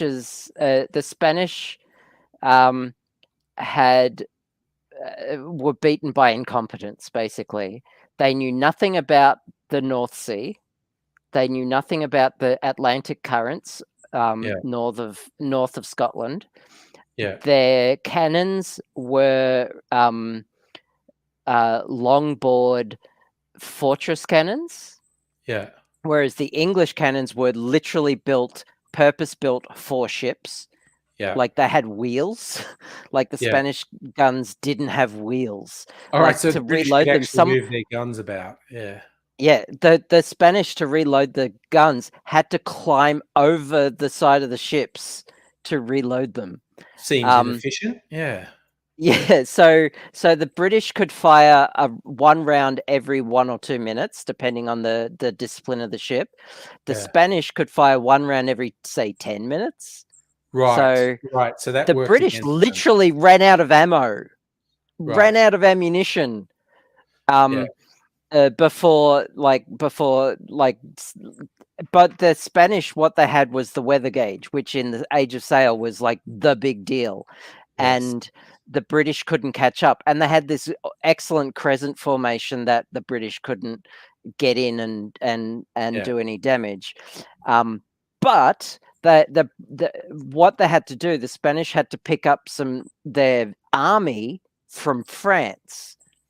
But the British were hot on their heels, and they Yes. couldn't stop to pick up the army to take them Right. to England. And when they attempted, that's when they firebombed while they were in harbour, Yeah. like with the Okay. fire ships. So a lot of the ships got destroyed in harbour. The rest of the ships sailed further and further north until they rounded up to Scotland. If I do it on the camera, say we got. Oh, I can't do this. I can't do this. Yeah, don't worry. They rounded up around Scotland, and they had no idea what the weather was like up there. They had no idea about the current. That's what the weather was like up there. Yeah. So there's this like current that runs from north to south along the Atlantic that is treacherous as F. And the wind is gale force, and a lot of the Spanish ships shipwrecked along the coast of Ireland. Oof. And so a lot of the Spanish ships were defeated by Spanish incompetence and weather. Just generally in military terms, that is a common thing, not just in naval battles. Oh yeah, land and battles. dysentery and Yeah. scurvy. But people being killed by bad decisions. there were very few ships sunk by the British Navy, is the point I'm trying to make, because the British guns couldn't reach the Spanish formation was too good for the British to actually reach the guns to reach them. Like anytime a British ship was in range of a Spanish ship, their formation would close in and sink would fire on that ship. Yeah. So, but they would keep firing. They had to. They were being invaded. They had to keep pressure on them. Yes. And plus, because they had the weather on their side, they could choose the formation and choose the terms of the engagement. Thus the formation. So it was all kind of like that. So it was back and forward. But the British were the better seamen. Yeah, seamen. The British, the British were better trained. They drilled. They had the better guns, the better equipped navy, and the Spanish just had this like mentality of might makes right and God is on our side, because it was all religious. It was all because of religion. The Spanish were very much blinkered by that sort of thinking. Yeah. So. Yeah. This is all just bringing back to me that Russell Crowe film, Master and Commander. Oh, Master and Commander. Oh, I've read all the everyone books. says Patrick O'Brien is a books. great film, captures naval things. The books are really successful. Why the fuck were there no more of those movies? Because the movie didn't fail, and the books were really popular. It didn't. Like, why the fuck were there no more of those movies? That was ridiculous. Because they're so hard to market. They're not. Yeah. Then it was a successful movie, but they're not as popular as you'd think. No, no. And They're trying to communicate that whole thing. The British ship was outgunned, but they used Mhm. better strategy.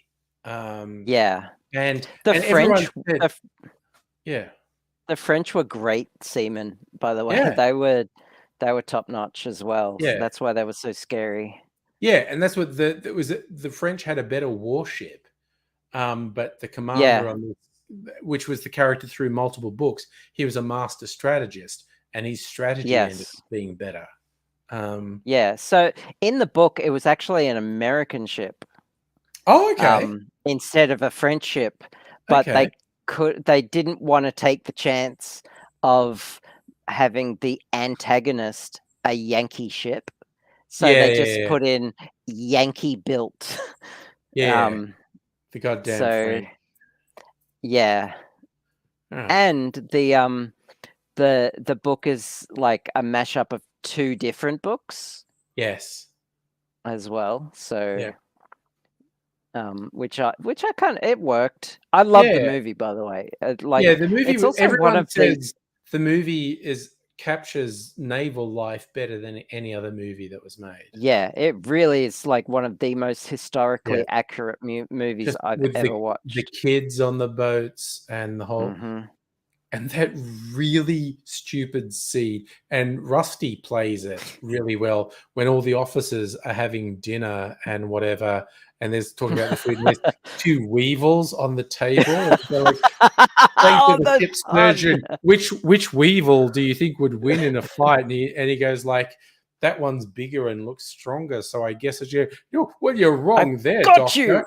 You must always choose the lesser of two weevils. That's the worst. It's like this military commander doing a dad joke. It was Dad just like, joke, my God. yes. And the Yeah. way Rusty plays it, and he's just doing like, you He should plays it always so choose the lesser straight. of two weevils. And it's just like, Yes. oh my God, what the fuck? That Yeah. was so weird. That was so funny. Yeah. I mean, of course, you were paraphrasing the scene. I am paraphrasing it. Yes, yeah. Yeah, but I love it. Yeah. Just the way Rusty. He who plays would it. pun would pick a pocket. It was the Yeah. retort. Yeah. Oh, ridiculous. But no, it was a great movie. But Andy Weir had to have his arm like twisted to make that movie because Yeah. no one wanted to make a Patrick O'Brien movie because Yeah. like a movie based on any of Patrick O'Brien's books had to be accurate. Yes. B, it's not guaranteed to be successful because who No. the hell would want to watch a movie like that? It is very particular. Yes. It was going to be expensive. It would have to be expensive. Oh yeah, very And, expensive to make. But yeah. like all period movies are kind of expensive because like you have to like dress up sets properly and things have to be accurate and Oh, sorry. yeah, but Optical they did Turkey. it. He I've- actually did it. Sorry, I'm building up. I'm doing some comparative whiskey taste. And okay, this is Star Oh Wars yeah, please. Twofold Whiskey, which is their like entry level one. It smells like honey and vanilla. It's incredibly pleasant, the aroma of this. Drinking it. Oh my, it is really nice. How do they describe it on the bottle? Flavor forward Australian whiskey matured in Australian red wine barrels. This ambitious expression marries two quintessentially Australian grains, wheat and malted barley, elementally matures them in Melbourne's intensely reactive climate. Again, Melbourne's I weird hate that. climate. Elementally aged is Yeah. just the wankiest thing. Oh I've yeah, ever no, heard. and that's Starwood do that thing about elemental all the time. And again, but again, Oh. spirit making is very wanky. Twofold promises to deliver an unapproachable an approachable, not unapproachable. You don't want an unapproachable drink. That's for the true whiskey snobs. Yeah, like this is fucking awful. You know, you only hardcore people. No, it's an approachable whiskey, bright aromas of spiced vanilla, tropical fruits, and cereals. The palate is rounded, carrying hints of red apples and berries. Finish is delicate with the soft tannins and lingering red. To me, the aroma was like honey and vanilla. It was beautiful. And the actual taste is really nice, sweet and fruity. This is the Watkins. Oh man, this is more floral. Oh god, yeah. No, this is fruit and flowers. What is this? This is the Queensland. Oh, Watkins okay. whiskey, which I it's seriously it's from only Queensland, bought yep. this because it was on massive sale at Dan's. It was like 40% off. Nice. And it's normally like $150 or something, and I got it for $80 or $90. It was marked down so much. And the aromas, it's like floral and fruit. It's incredible. It's so easy to drink. It's so light, and it's just got a little bit of bite after you drink it. Now I need to do a palate cleanser because that has got a bit of flavor on the back palate. Drink some water.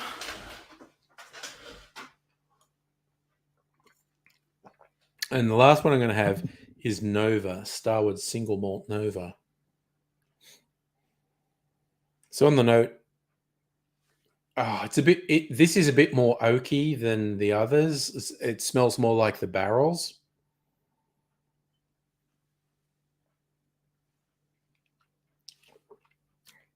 God damn, that's so fucking easy to drink, though.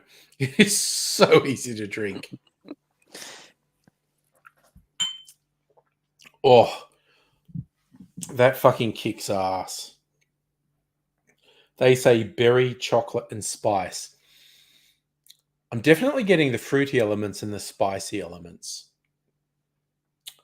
Starwood began with a simple thing, blah, blah, blah, blah, blah. No, okay, it's in little letters and I can't read it. I also love the thing Optical Turkey said here, which I absolutely agree with. Laphroaig is unapproachable, but you like it. Laphroaig is an Islay Scotch, just an incredibly peaty, smoky Scotch. And Laphroaig is a Scotch that hangs around in back alleys and says in a Scottish accent, "Fuck do you want?" And it's just... And Laphroaig is gonna smack you upside the head. It is but yeah, it's Laphroaig is a bit of an acquired taste, but that is Laphroaig's like a peat monster. It's so smoky. It's like barbecue and it's intense. Like the Scotch I have, the Talisker, which comes from the Isle of Skye. It's not the Isle of Skye. It's not an Islay Scotch, but it is quite peaty and it has a really pleasant smoky element in it. But yes, and the iodine note. There is this weird element in Laphroaig where it's like kind of you smell and taste, and it's like kind of like Band-Aids. Is that weird that this is like Band-Aids? Yeah, no. See, yeah, I know it is the worst tasting note, but everyone goes, it's like iodine. Band-Aid. Is that Band-Aids I'm getting there? It's just like, yeah, it's the whole thing. Yeah, Optical Turkey. And the only reason I've got the Talisker is because it was on a really good special, but it's a fucking great whiskey. It's a 10-year-old single malt, and shit, it kicks ass. It's a really good whiskey. I am, because I a little while ago I did a blind taste test with a whole bunch of whiskeys, and I still kind of picked Nova as my favorite. The thing I like about this one, the Watkins whiskey from Queensland, if you don't have a strong, if you just have this, if you have a really strong, robust whiskey before this kind of feels a bit weak. But if you just have this with nothing else ahead of it, this kicks ass. This is a really good whiskey. But yeah, I've said it so many times. I would like to have a word to their distillers. This something psychologically, this bottle is not doing you any favors. It's a weird bottle. I don't take it seriously as a whiskey bottle. The thing is, I got this. Sometimes Dan Murphy's put stuff in like a shopping trolley near the registers, and they say, "Here's a bunch of stuff we're not going to stock anymore in this store, and we're marking it down by like 40 or even 50%." And I got a whole bunch of whiskeys from more than one of these Dan Murphys. Other Dan Murphys still stock this at $150, but the one I went to said, "Yeah, we're not stocking this anymore, so we'll sell it to you for $90." And I'm like, "Fuck yeah!" Sure. But because the bottle's weird, the bottle didn't appeal to me. I didn't get it for a while. If I had got it sooner and tasted it, I would have gotten more bottles of it because it's really good. But Did you ever buy one of those like bottles of argon that they were selling? Remember they had which is supposed to bottles of preserve argon? it. Yeah. It's a noble gas, so it doesn't react and it pushes out all the oxygen. Yes. Because here's a fun thing. You'll get both wine drinkers and spirit drinkers will say, if you drink some of it and leave it in it, what's left will start to oxidize and it won't be as good. But if you pour this stuff that's basically argon into it, it will because it will stop it argon from is oxidizing. argon is denser than oxygen and nitrogen. Yes. So it'll sink to the bottom. It'll like sink to the layer of the liquid and push out all the other gases. Yes. And because it's non-reactive, it's a noble gas. Yes. It just won't. The liquid won't oxidize anymore. So it preserves it. It's actually a really good idea. It's an excellent idea. But I'm about to, because I just decanted one of my barrels with a cocktail, which is now this. Oh Christ! I've got to put out a call. Anyone who wants. I feel like I've now got 4 bottled cocktails, which are various things. I'm still awaiting my Christmas cocktails, but I guess I need to. I guess use some. in retort, you're still waiting for the book I'm making for you. So yes, we are both going to swap Christmas presents at some point. We should do a Christmas in July thing where we actually swap Christmas presents. We'll be there by that point. We'll be there by well, that point. I suck at projects, and I remember a fellow maker saying, never start a project before you've finished another project. Yeah. But I'm already like 3-4 projects in now. Yeah. So like, Yeah. I saw another one, like a meme you'd relate to, someone's going like, with a little cartoon with someone saying, "Ooh, I've got all this stuff together ready for an exceptional project." And someone said, "So you're going to like do it now?" And they went, "I'd rather not interfere with the anticipation, honestly."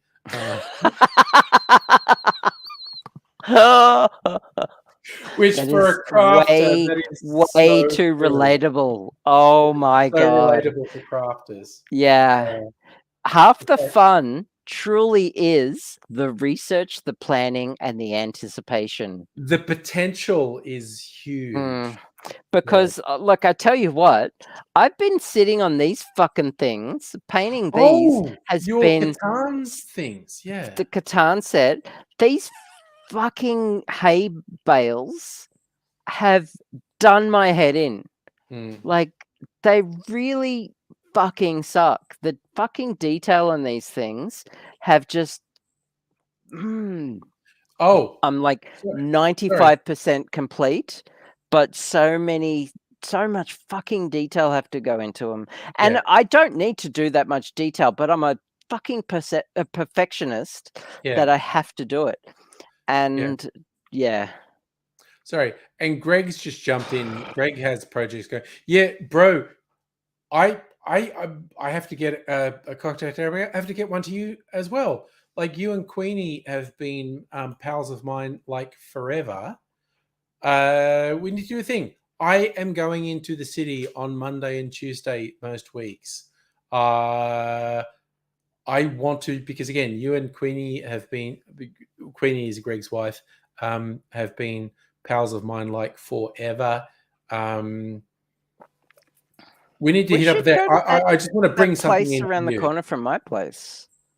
The Sorry, what? catfish.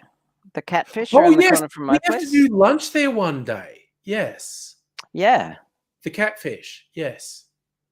All right. Again Gertrude Street. on the Discord, we'll do it one day. I'm trying to be responsible and use the thing. Okay.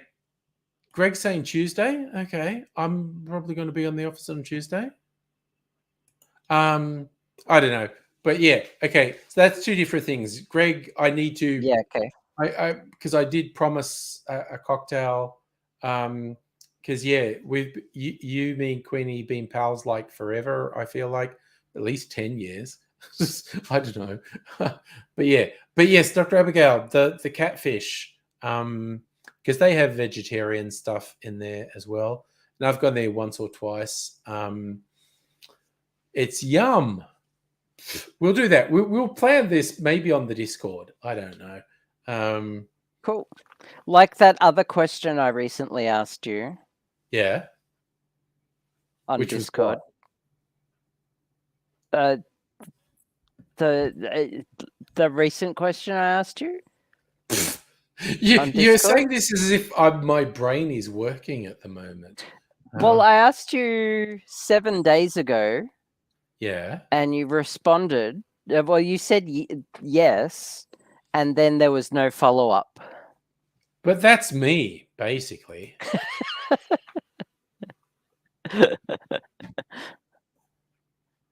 I don't know what you want from me. Well, it's okay because I'm like it was an ask, and I'm bad at like following up on asking stuff. But you should follow up because I'm like not Okay. remembering anything. I am super just oof. Oh, Greg, you okay? Yes, cheesesteak. Okay, Greg, that's a fucking cousin of mine runs the food part that does the cheesesteak. Oh shit, dude, if you want to do that a Tuesday, fuck yeah. Because I fucking love their cheesesteaks. And they do a vegetarian option as well, Dr. Abigail. Okay, so Sounds good. That's a thing we could maybe organize for Tuesday. Fuck yeah. Cool. I've sent you a follow-up message on yeah, good, Discord. because I need follow-up messages to understand anything. For what? Sorry, you're asking me. Oh, read the previous message, you dork. Oh my god. Oh yeah. No. See? I know. A normal human would have read the previous message. I actually needed to be Jesus Christ. Seriously, it's midnight on a Friday night, and I've been drinking alcohol for the last 4 hours. Yeah. So No, that's fair. I'm not real fucking together right now. You may not even remember this conversation tomorrow. But, maybe I'll get it together. Yes. How about I'm going to do another follow-up tomorrow? A follow-up tomorrow is probably better than a follow-up now, quite honestly. Yeah. Yes. But the whole thing, you will be able to set up okay. Let's chat tomorrow. Yeah, I'll do a bit of looking, and we'll do a thing. It'll be fine. It'll be good. Cool. It'll be fine. And if it's not okay, then that's no, it is fine too. definitely okay. It is definitely okay. Cool. So yeah. All right. Oh god, that's oh god, that's a whole thing. Good God. Oh dear. Oh dear. Yeah. All right. So Hey, I'm- I 3D printed this little screw sorting tool that like measures the. It's for metric screws. It measures Oh, neat. the thread and Yeah. the length of the screw. So the Yeah. thread and the length, and it only goes up to M6. Yeah. But you know, I can get screw and this. And what's measure that? it. That's an Yeah. It's an M4 screw. So Nice. like it'll screw into there. See? Yeah. And it is. What's that? That is 12 millimeters. So it's 12 millimeters in length and Yeah. M4 thread size. So yeah, and Nice. it's 2 colors. So yeah, Nice. 3D printed that. Cool little Nice. tool there. That is a cool tool. I'm thinking, okay, I possibly need to take another wee break, and I've found an interesting old video. This one doesn't have AIDSy, but sorry, I was just thinking the last one I played earlier tonight was the selfie pregnant White Knight, and I have maybe I should do this. I have another video that's White Knight at 4 a.m. And if anyone can guess God. how messy I was by 4 a.m. on White Knight. Oh dear. And I I'm would with- have to be drunk on a White Knight. There's no way I could survive it. Again, I'm not going to say what was propping me and AIDSy up at 4 a.m. But it's like an in Minecraft type answer. Ah. What was Yeah, hilarious to me is, sometimes you have friends who, if you know, and when I just posted a video, he's going, I was looking at your eyes and I know what was going on there. I don't know what you're talking about. Okay, so I won't necessarily play all of this video, but I think to save you any stress, Dr. Abigail, I will play this while I let me go. Okay, I'm going to try share the screen. Less Angry Aussie. Yeah, okay. All right, so that's just my channel. Okay, it's this one, White Knight at 4 a.m. Okay, it's a 13-minute video. I'm not really going to play 13 Or minutes. just sit on the toilet with your phone for 13 minutes. I could do that, honestly. So there we are. So that's the whole thing. So I'm going to turn my microphone off. We'll let's see if I full screen that. Yeah. Oh, that's looking good. Okay. We're going to play a bit of that. I'm going to have a wee break and we'll see how it goes. Doing it because I can. It makes some people get out of the way. True. Makes some people want to be friends with us. True. I have been licked more times than I was expecting. That's fair. This evening. I haven't been licked at all. Oh, yeah. I didn't surprise me. You're not holding the camera. Holding the camera Not is only am I not holding the camera, I'm looking like me. And I can respect that. Yes. I am absolutely fascinated Really? by the different people. They are special. It is every sort of human That you out can here. fit into a fucking box. Yeah, It's amazing. yeah. And they all got shape sizes and sorts and They're all types. I mean, it's the spectrum. There are some people who've played dress ups. We did see the people in their togas. we did. And they were celebrating it about as hard as we were. Yeah. Several bridal parties. Well, you know, it's white night. Yeah. That was who was awfully licky, by the way. Yeah, it's party. So yeah. Hens nights. Bit wayward with the tongue. Yeah. Just grab that guy. Yeah. You know what is odd? We're walking through the city. Yeah. There's a whole bunch of advertising for, hey, watch our breakfast radio. Sorry, listen to our breakfast radio. Listen to our breakfast radio. Yeah. I know this people. Yeah. That is kind of weird if you end up crossing that line. I look at the TV. Oh, how you doing? Oh, he's doing well. He's got a gig. Good. Yeah. Oh, great. Just nice to see.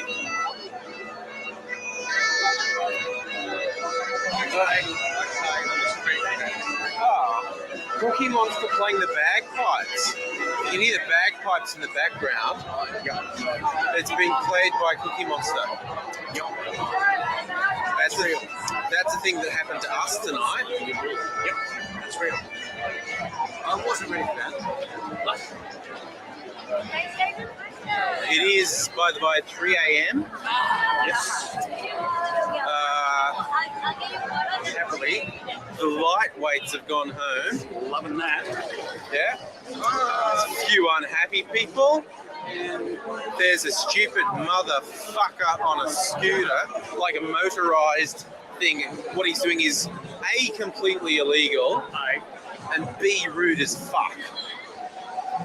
I think the Ecolobs are going to chat to him in a fairly sincere way. Oh, now it's going into crowded area. Good work, dickhead. I honestly think we'd be doing the world a favour by just raining down some justice on that guy. Yeah. True. All right. Oh Christ, this is so much more fucking manageable now. I mean, there's a shitload of people out. Good. Yeah, it was good. But the lamers fucked off, and the last of the lamers are going home. Yeah. And that's very good. Uncle Lazy and Uncle Angry are happy about that. Yeah. Because now the night can come out to play. Yeah. Slightly less likely to set fire to a motherfucker at the moment. Only slightly. Slightly. Our pal Angry. Yeah. I, of course, am full of the peace and love that ANZ's always full of. Look out. Barriers are now in place that weren't in place earlier. Starting to try and have some sort of control over the creatures of the night. Yes, good work. They bloody organised it this year a lot better. Yeah. Last year, a lot better. Yeah, they learned.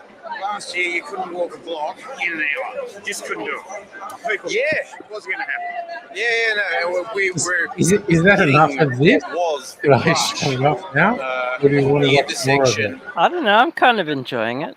All right, let it keep running. and Swanston. I don't know what other people the think. intersection. And yeah, most people have gone home. But even in the middle of the night, we did shoot a bit of video.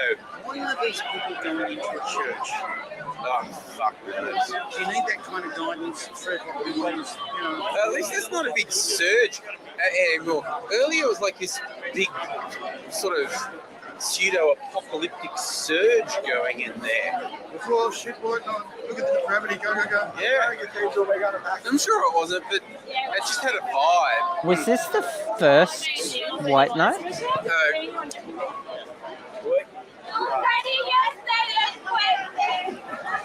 Alright, a little bit of Espanol going on in the background. No one after all, we deal with that. Except if you're in Frankston. Oh well. Yeah, okay. Children on the streets, 3 o'clock in the morning. Yeah. Make those kids fucking move.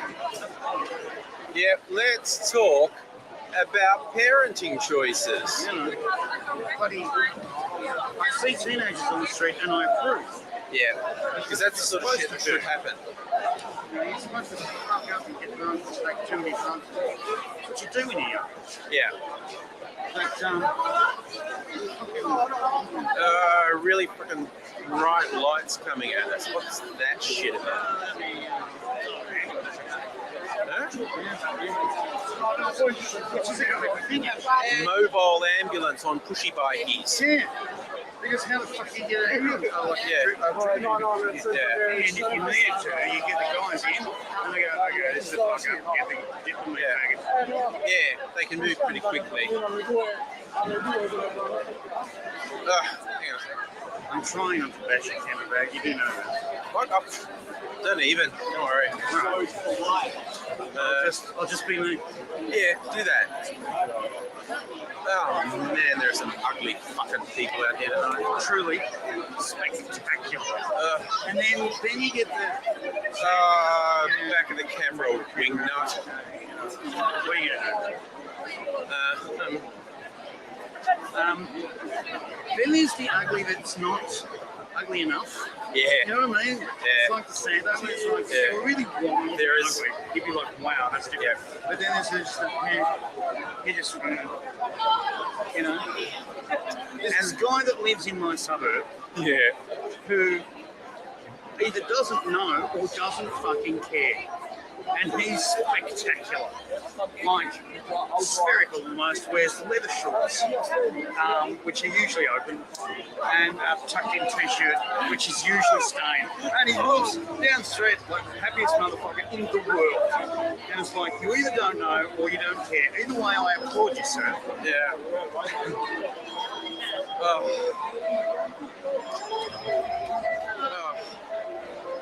More and more fuckwits thinking riding a bike through this crowd is a good idea. One wonders. What's that about? Well,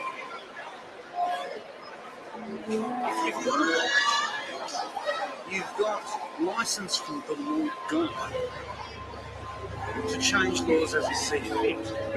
I know this. Poor upbringing, I say. Poor form, actually. Blaming their parents. I don't want to get racial.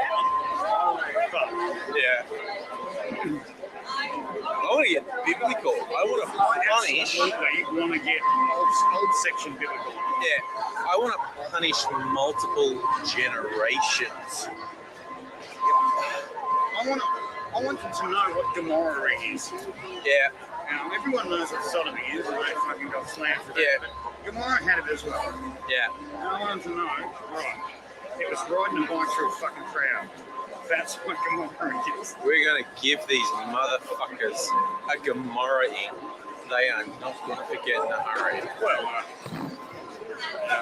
they'll go, oh, here's my fucking problem. Yeah, no, the ugliness is just about dying away. It's around. And I have manfully resisted the urge to lash out and fucking hit people with my monocle. All night. Your brother Angry here, viewers, has been a paragon of not a turd. And we're surrounded by those, sadly, who could not fucking keep up with being not a turd. And he has resisted garroting these fuckers all night. Well done, that man. You know, where's my parade? Where's the statues in my honour? We'll sort something. You'll be with you. Jesus, there are some ugly, fucking, desperate, mean-looking pricks walking on the street. True story.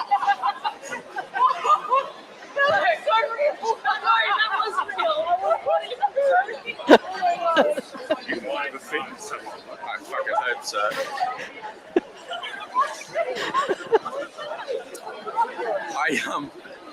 Live audience, but hey, punters, how many times? Never do that, right? Right. How often do people ask you, Would you do this in public? Yeah. What's it like if you do it in public? Well, it turns out. Yeah. This is doing it in the biggest public ever. Trying to get it, actually. And every stripe, which, you know, I'm a fan of. Really? The diversity, the young, the old, the infirm. But it's, and look, this is not going to be a surprise to anyone who pays attention. But the ones I've got no time for, and they're swarming around a little bit. They've got their too tight shirts on, show off their gym bods, and they're amped on shit they shouldn't be amped on. Really? And at this stage of the night, because they're by themselves, They failed. and they know it, And now they try it on. and the bitterness is, Fucking palpable. ugh. And it's like, In the next hour or so, they'll piss off. these were really horrendous, unattractive people to start with. Weren't helping themselves. And they are at their worst now. So,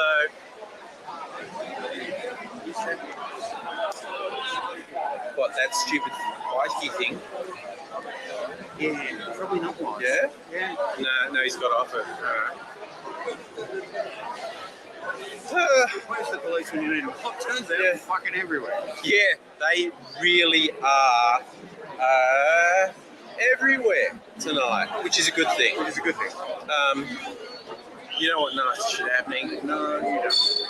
And I tell you what, now, before said tight t-shirts, they've set up some nasty shit, but they're well aware that crap would have been shut right now. Yeah.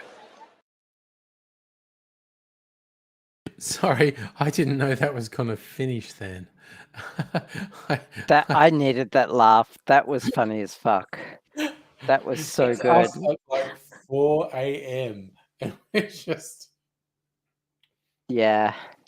we're just being super fucking judgmental about everyone we see. Everyone. We're just like, fuck them. Oh, fuck but them, how fuck true them. is it about those fucking gym dudes? And we were noticing that at like these guys, they're giving off a vibe like they thought they were gonna pick up, and Yeah. they didn't. And at this point, they're definitely not. And Yeah. ugh, Yeah, Jesus and Christ. and they just think they're God's gift to Oh. anyone. I Oh, fucking hate it them. so much. I hate it so much.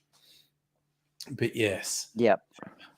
that was me and Aidsy being propped up by who knows what at 4 a.m. and just walking through an incredible crowd of people with just a constant that- level of noise. Was that the first white night ever, or was that Second, I think. second? So was I like- went to the first white night. I didn't know what I was in for, and Yeah. I got dragged to it by my girlfriend at the time, and I still have like PTSD from it. Yeah. Like it Fir- was first it- one- you could barely move. Yeah. First one, I got caught out, ended up in the middle of the crowd, and you really crushed and couldn't move. Second one, actually organized it with some YouTube folks. Okay, what we need to do is meet on a perimeter point, and we can just chill and hang out and not get crushed. Yep. And then kind of post midnight, when it's a bit more manageable, then we can go about. Because if you get stuck in a central bit in the early part of the night, it's a fucking nightmare. Yep. And the third year, as I remember, there was only about half as many art installations as the previous 2 years. And that died. I don't know. It must have been very expensive to stage or something. Because they essentially killed it. They cut back about half of the installations, and it just fucking sucked. And then they went, it's not going to go all night. It's just going to go to midnight. And I went, the only thing that made it fun was going to a 6 Yeah. p.m. And I was like, Yeah. Well, how was it monetized? Like, was it well, it just wasn't. art? It was just taxpayer money. And it must have been too Okay. expensive to maintain. Because like I remember some of the light shows were amazing. And Yes. like, believe it or not, my girlfriend and I went into the church for refuge from the Yes. crowd. And Yes. all the interior of the cathedral Yeah. was done up, like Yeah. light shows everywhere. Yeah. And like I was actually stunned how amazing it looked. Yeah. And once the smoke from my burning body was clearing, because I was 'Cause in you a were in a church, Yeah. I like it looked pretty amazing actually. Yeah. And the state Um, library was also really incredible on the inside. I didn't get that far. I did Oh, not get that far. no, the state Nah. library was incredible on the inside. Cool. But yeah, the one bit in the video I showed earlier this evening that started with the selfie prank, and then AZ were like, and it was not much like me. We're just lying down now. I showed a thing, and there were some things spinning around. The video didn't really communicate how entrancing that was. There were these things spinning around, and there was noise and music and light. I wasn't home at that point. That was only- whatever the gardens are called on the other side of the Yarra, like when you cross Alexandra. over. Oh, It was Alexandra not the Gardens. Yeah, Alexandra Gardens are on the north side of the river, or are Yeah. they on the south? I No, don't they even are know on the what south the side. south is. But Yeah, those things they're that on were the south spinning side. around, it covered quite an area, and they varied and AIDS and I were there for about an hour. Other people were only there for about 5 minutes, and we just lay on the grass and we're like, ugh.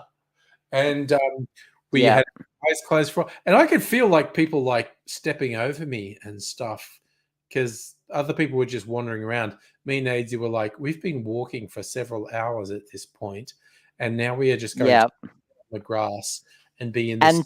And based on the suspected thing in Minecraft that you had Yes, the Minecraft taken thing. to subside you, Yeah. I can see that. Having said that, I'm starting to get some fibro pain and I'm starting to get tired.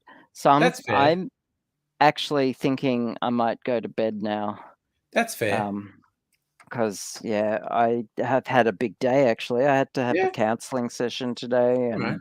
caught up with a friend, and now my face is melting. Yeah, it's past midnight, and seriously, I've drunk a lot Yeah. of alcohol in the last And hour. I turned my aircon off, and even though the cool changes come in, it's still fucking hot in my apartment because of the concrete. Well, So I it might fucking hit actually turn the 40 aircon today. back on. Yeah, I know. It's so fucking humid in here. Yeah. The heat soaks into the concrete and turns my Yeah. apartment into a sauna. Absolutely. So Yes. might Yeah. actually No, turn and it it's back the on for a third bit day before I of go to bed. 30 plus, so it's like Mm. Jesus Christ. But it's So- cooling down until the end of next week, so you know. So Novaya Melanin. Honestly, I think Travels. I might go to. I'm fun. Oh yes, Mega Leech. Actually, yeah, Birrarung Ma and Alexandra. Gardens. Birrarung Ma is on the north side, Yes, the just other side is behind- Alexandra Gardens. Yeah, but just behind Fed Square. Fed Square. Alexander Gardens are on the south side. Yeah. On the north side of the highway. Yeah. And then King's Domain is south side of that, where Yeah. Sydney My Music Bowl is. Yes. And then you've got the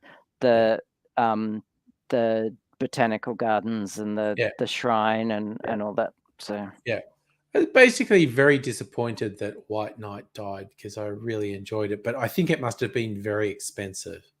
yeah. Sailor V, we are. There is a rumor that around somewhere between March and May, we're going to have a whole bunch of arts festivals in Melbourne, so there might be something fun going on then. There's We'll and see. there's also the Gertrude Street festival that happens in July, where Okay. for like a weekend, like a bunch of light shows happen on Gertrude Street. Okay. And that doesn't attract many people, and some interesting light shows happen. It's kind of a tiny mini White Night festival. Okay, with, well, maybe we'll try and hardly any catch people. up to that. I don't know. We'll see. Yeah, Anyway, I think I'm okay. It's we've made it past midnight. It's almost 12:30, yeah. and I've drunk a lot of alcohol in the last hour. So, I've had 2 drinks tonight, yeah, including the milkshake, which was nice, by the way. With white, that the white looked really cool. Like you it shared was that picture. yummy. That milkshake looked really good. Yeah, like the vanilla last thing I had milkshake. was just the little sippy sips of whiskey, but 3 sippy sips turned into a serious drink. It's kind of like Mhm. the biggest YouTube channel for cocktails is called How to Drink, and Greg, who did that, he decided to do this. I'm going to come up with the ultimate Manhattan, and he came up with this matrix, and it's like it's like 6 vermouths by 8 whiskeys, and he's like, and in his dear. mind it was like, it will be okay because I'm only going to take a sip from each one, but 42 sips is a lot of alcohol, and he actually ended up in emergency because his family was scared he had alcohol poisoning. It was so funny watching it because he's just like, it's in my mind. I was like, it's cool because I'm just going to have a sip, but it's like 42 sips of alcohol is a lot of alcohol. And Could you? I'll send you a reminder tomorrow, but could you post that on your? I will. Discord And server? he titled the video favorite like, videos? "This video sent me to the emergency room," and he did some similar ones afterwards, but he actually said up front, I've got a spit bucket. I'm going to taste it and swirl it around in my mouth, and I will be spitting it out. Because last time I did this and I didn't spit it out, I ended up in the emergency room. But yeah, which is very funny. But I don't know. Good night. Good night, everyone. Not Good going night, to do a everyone. Sunday night stream. I'll be out on a date. Probably doing Sunday night though. So Navaya. no, see you all later. It's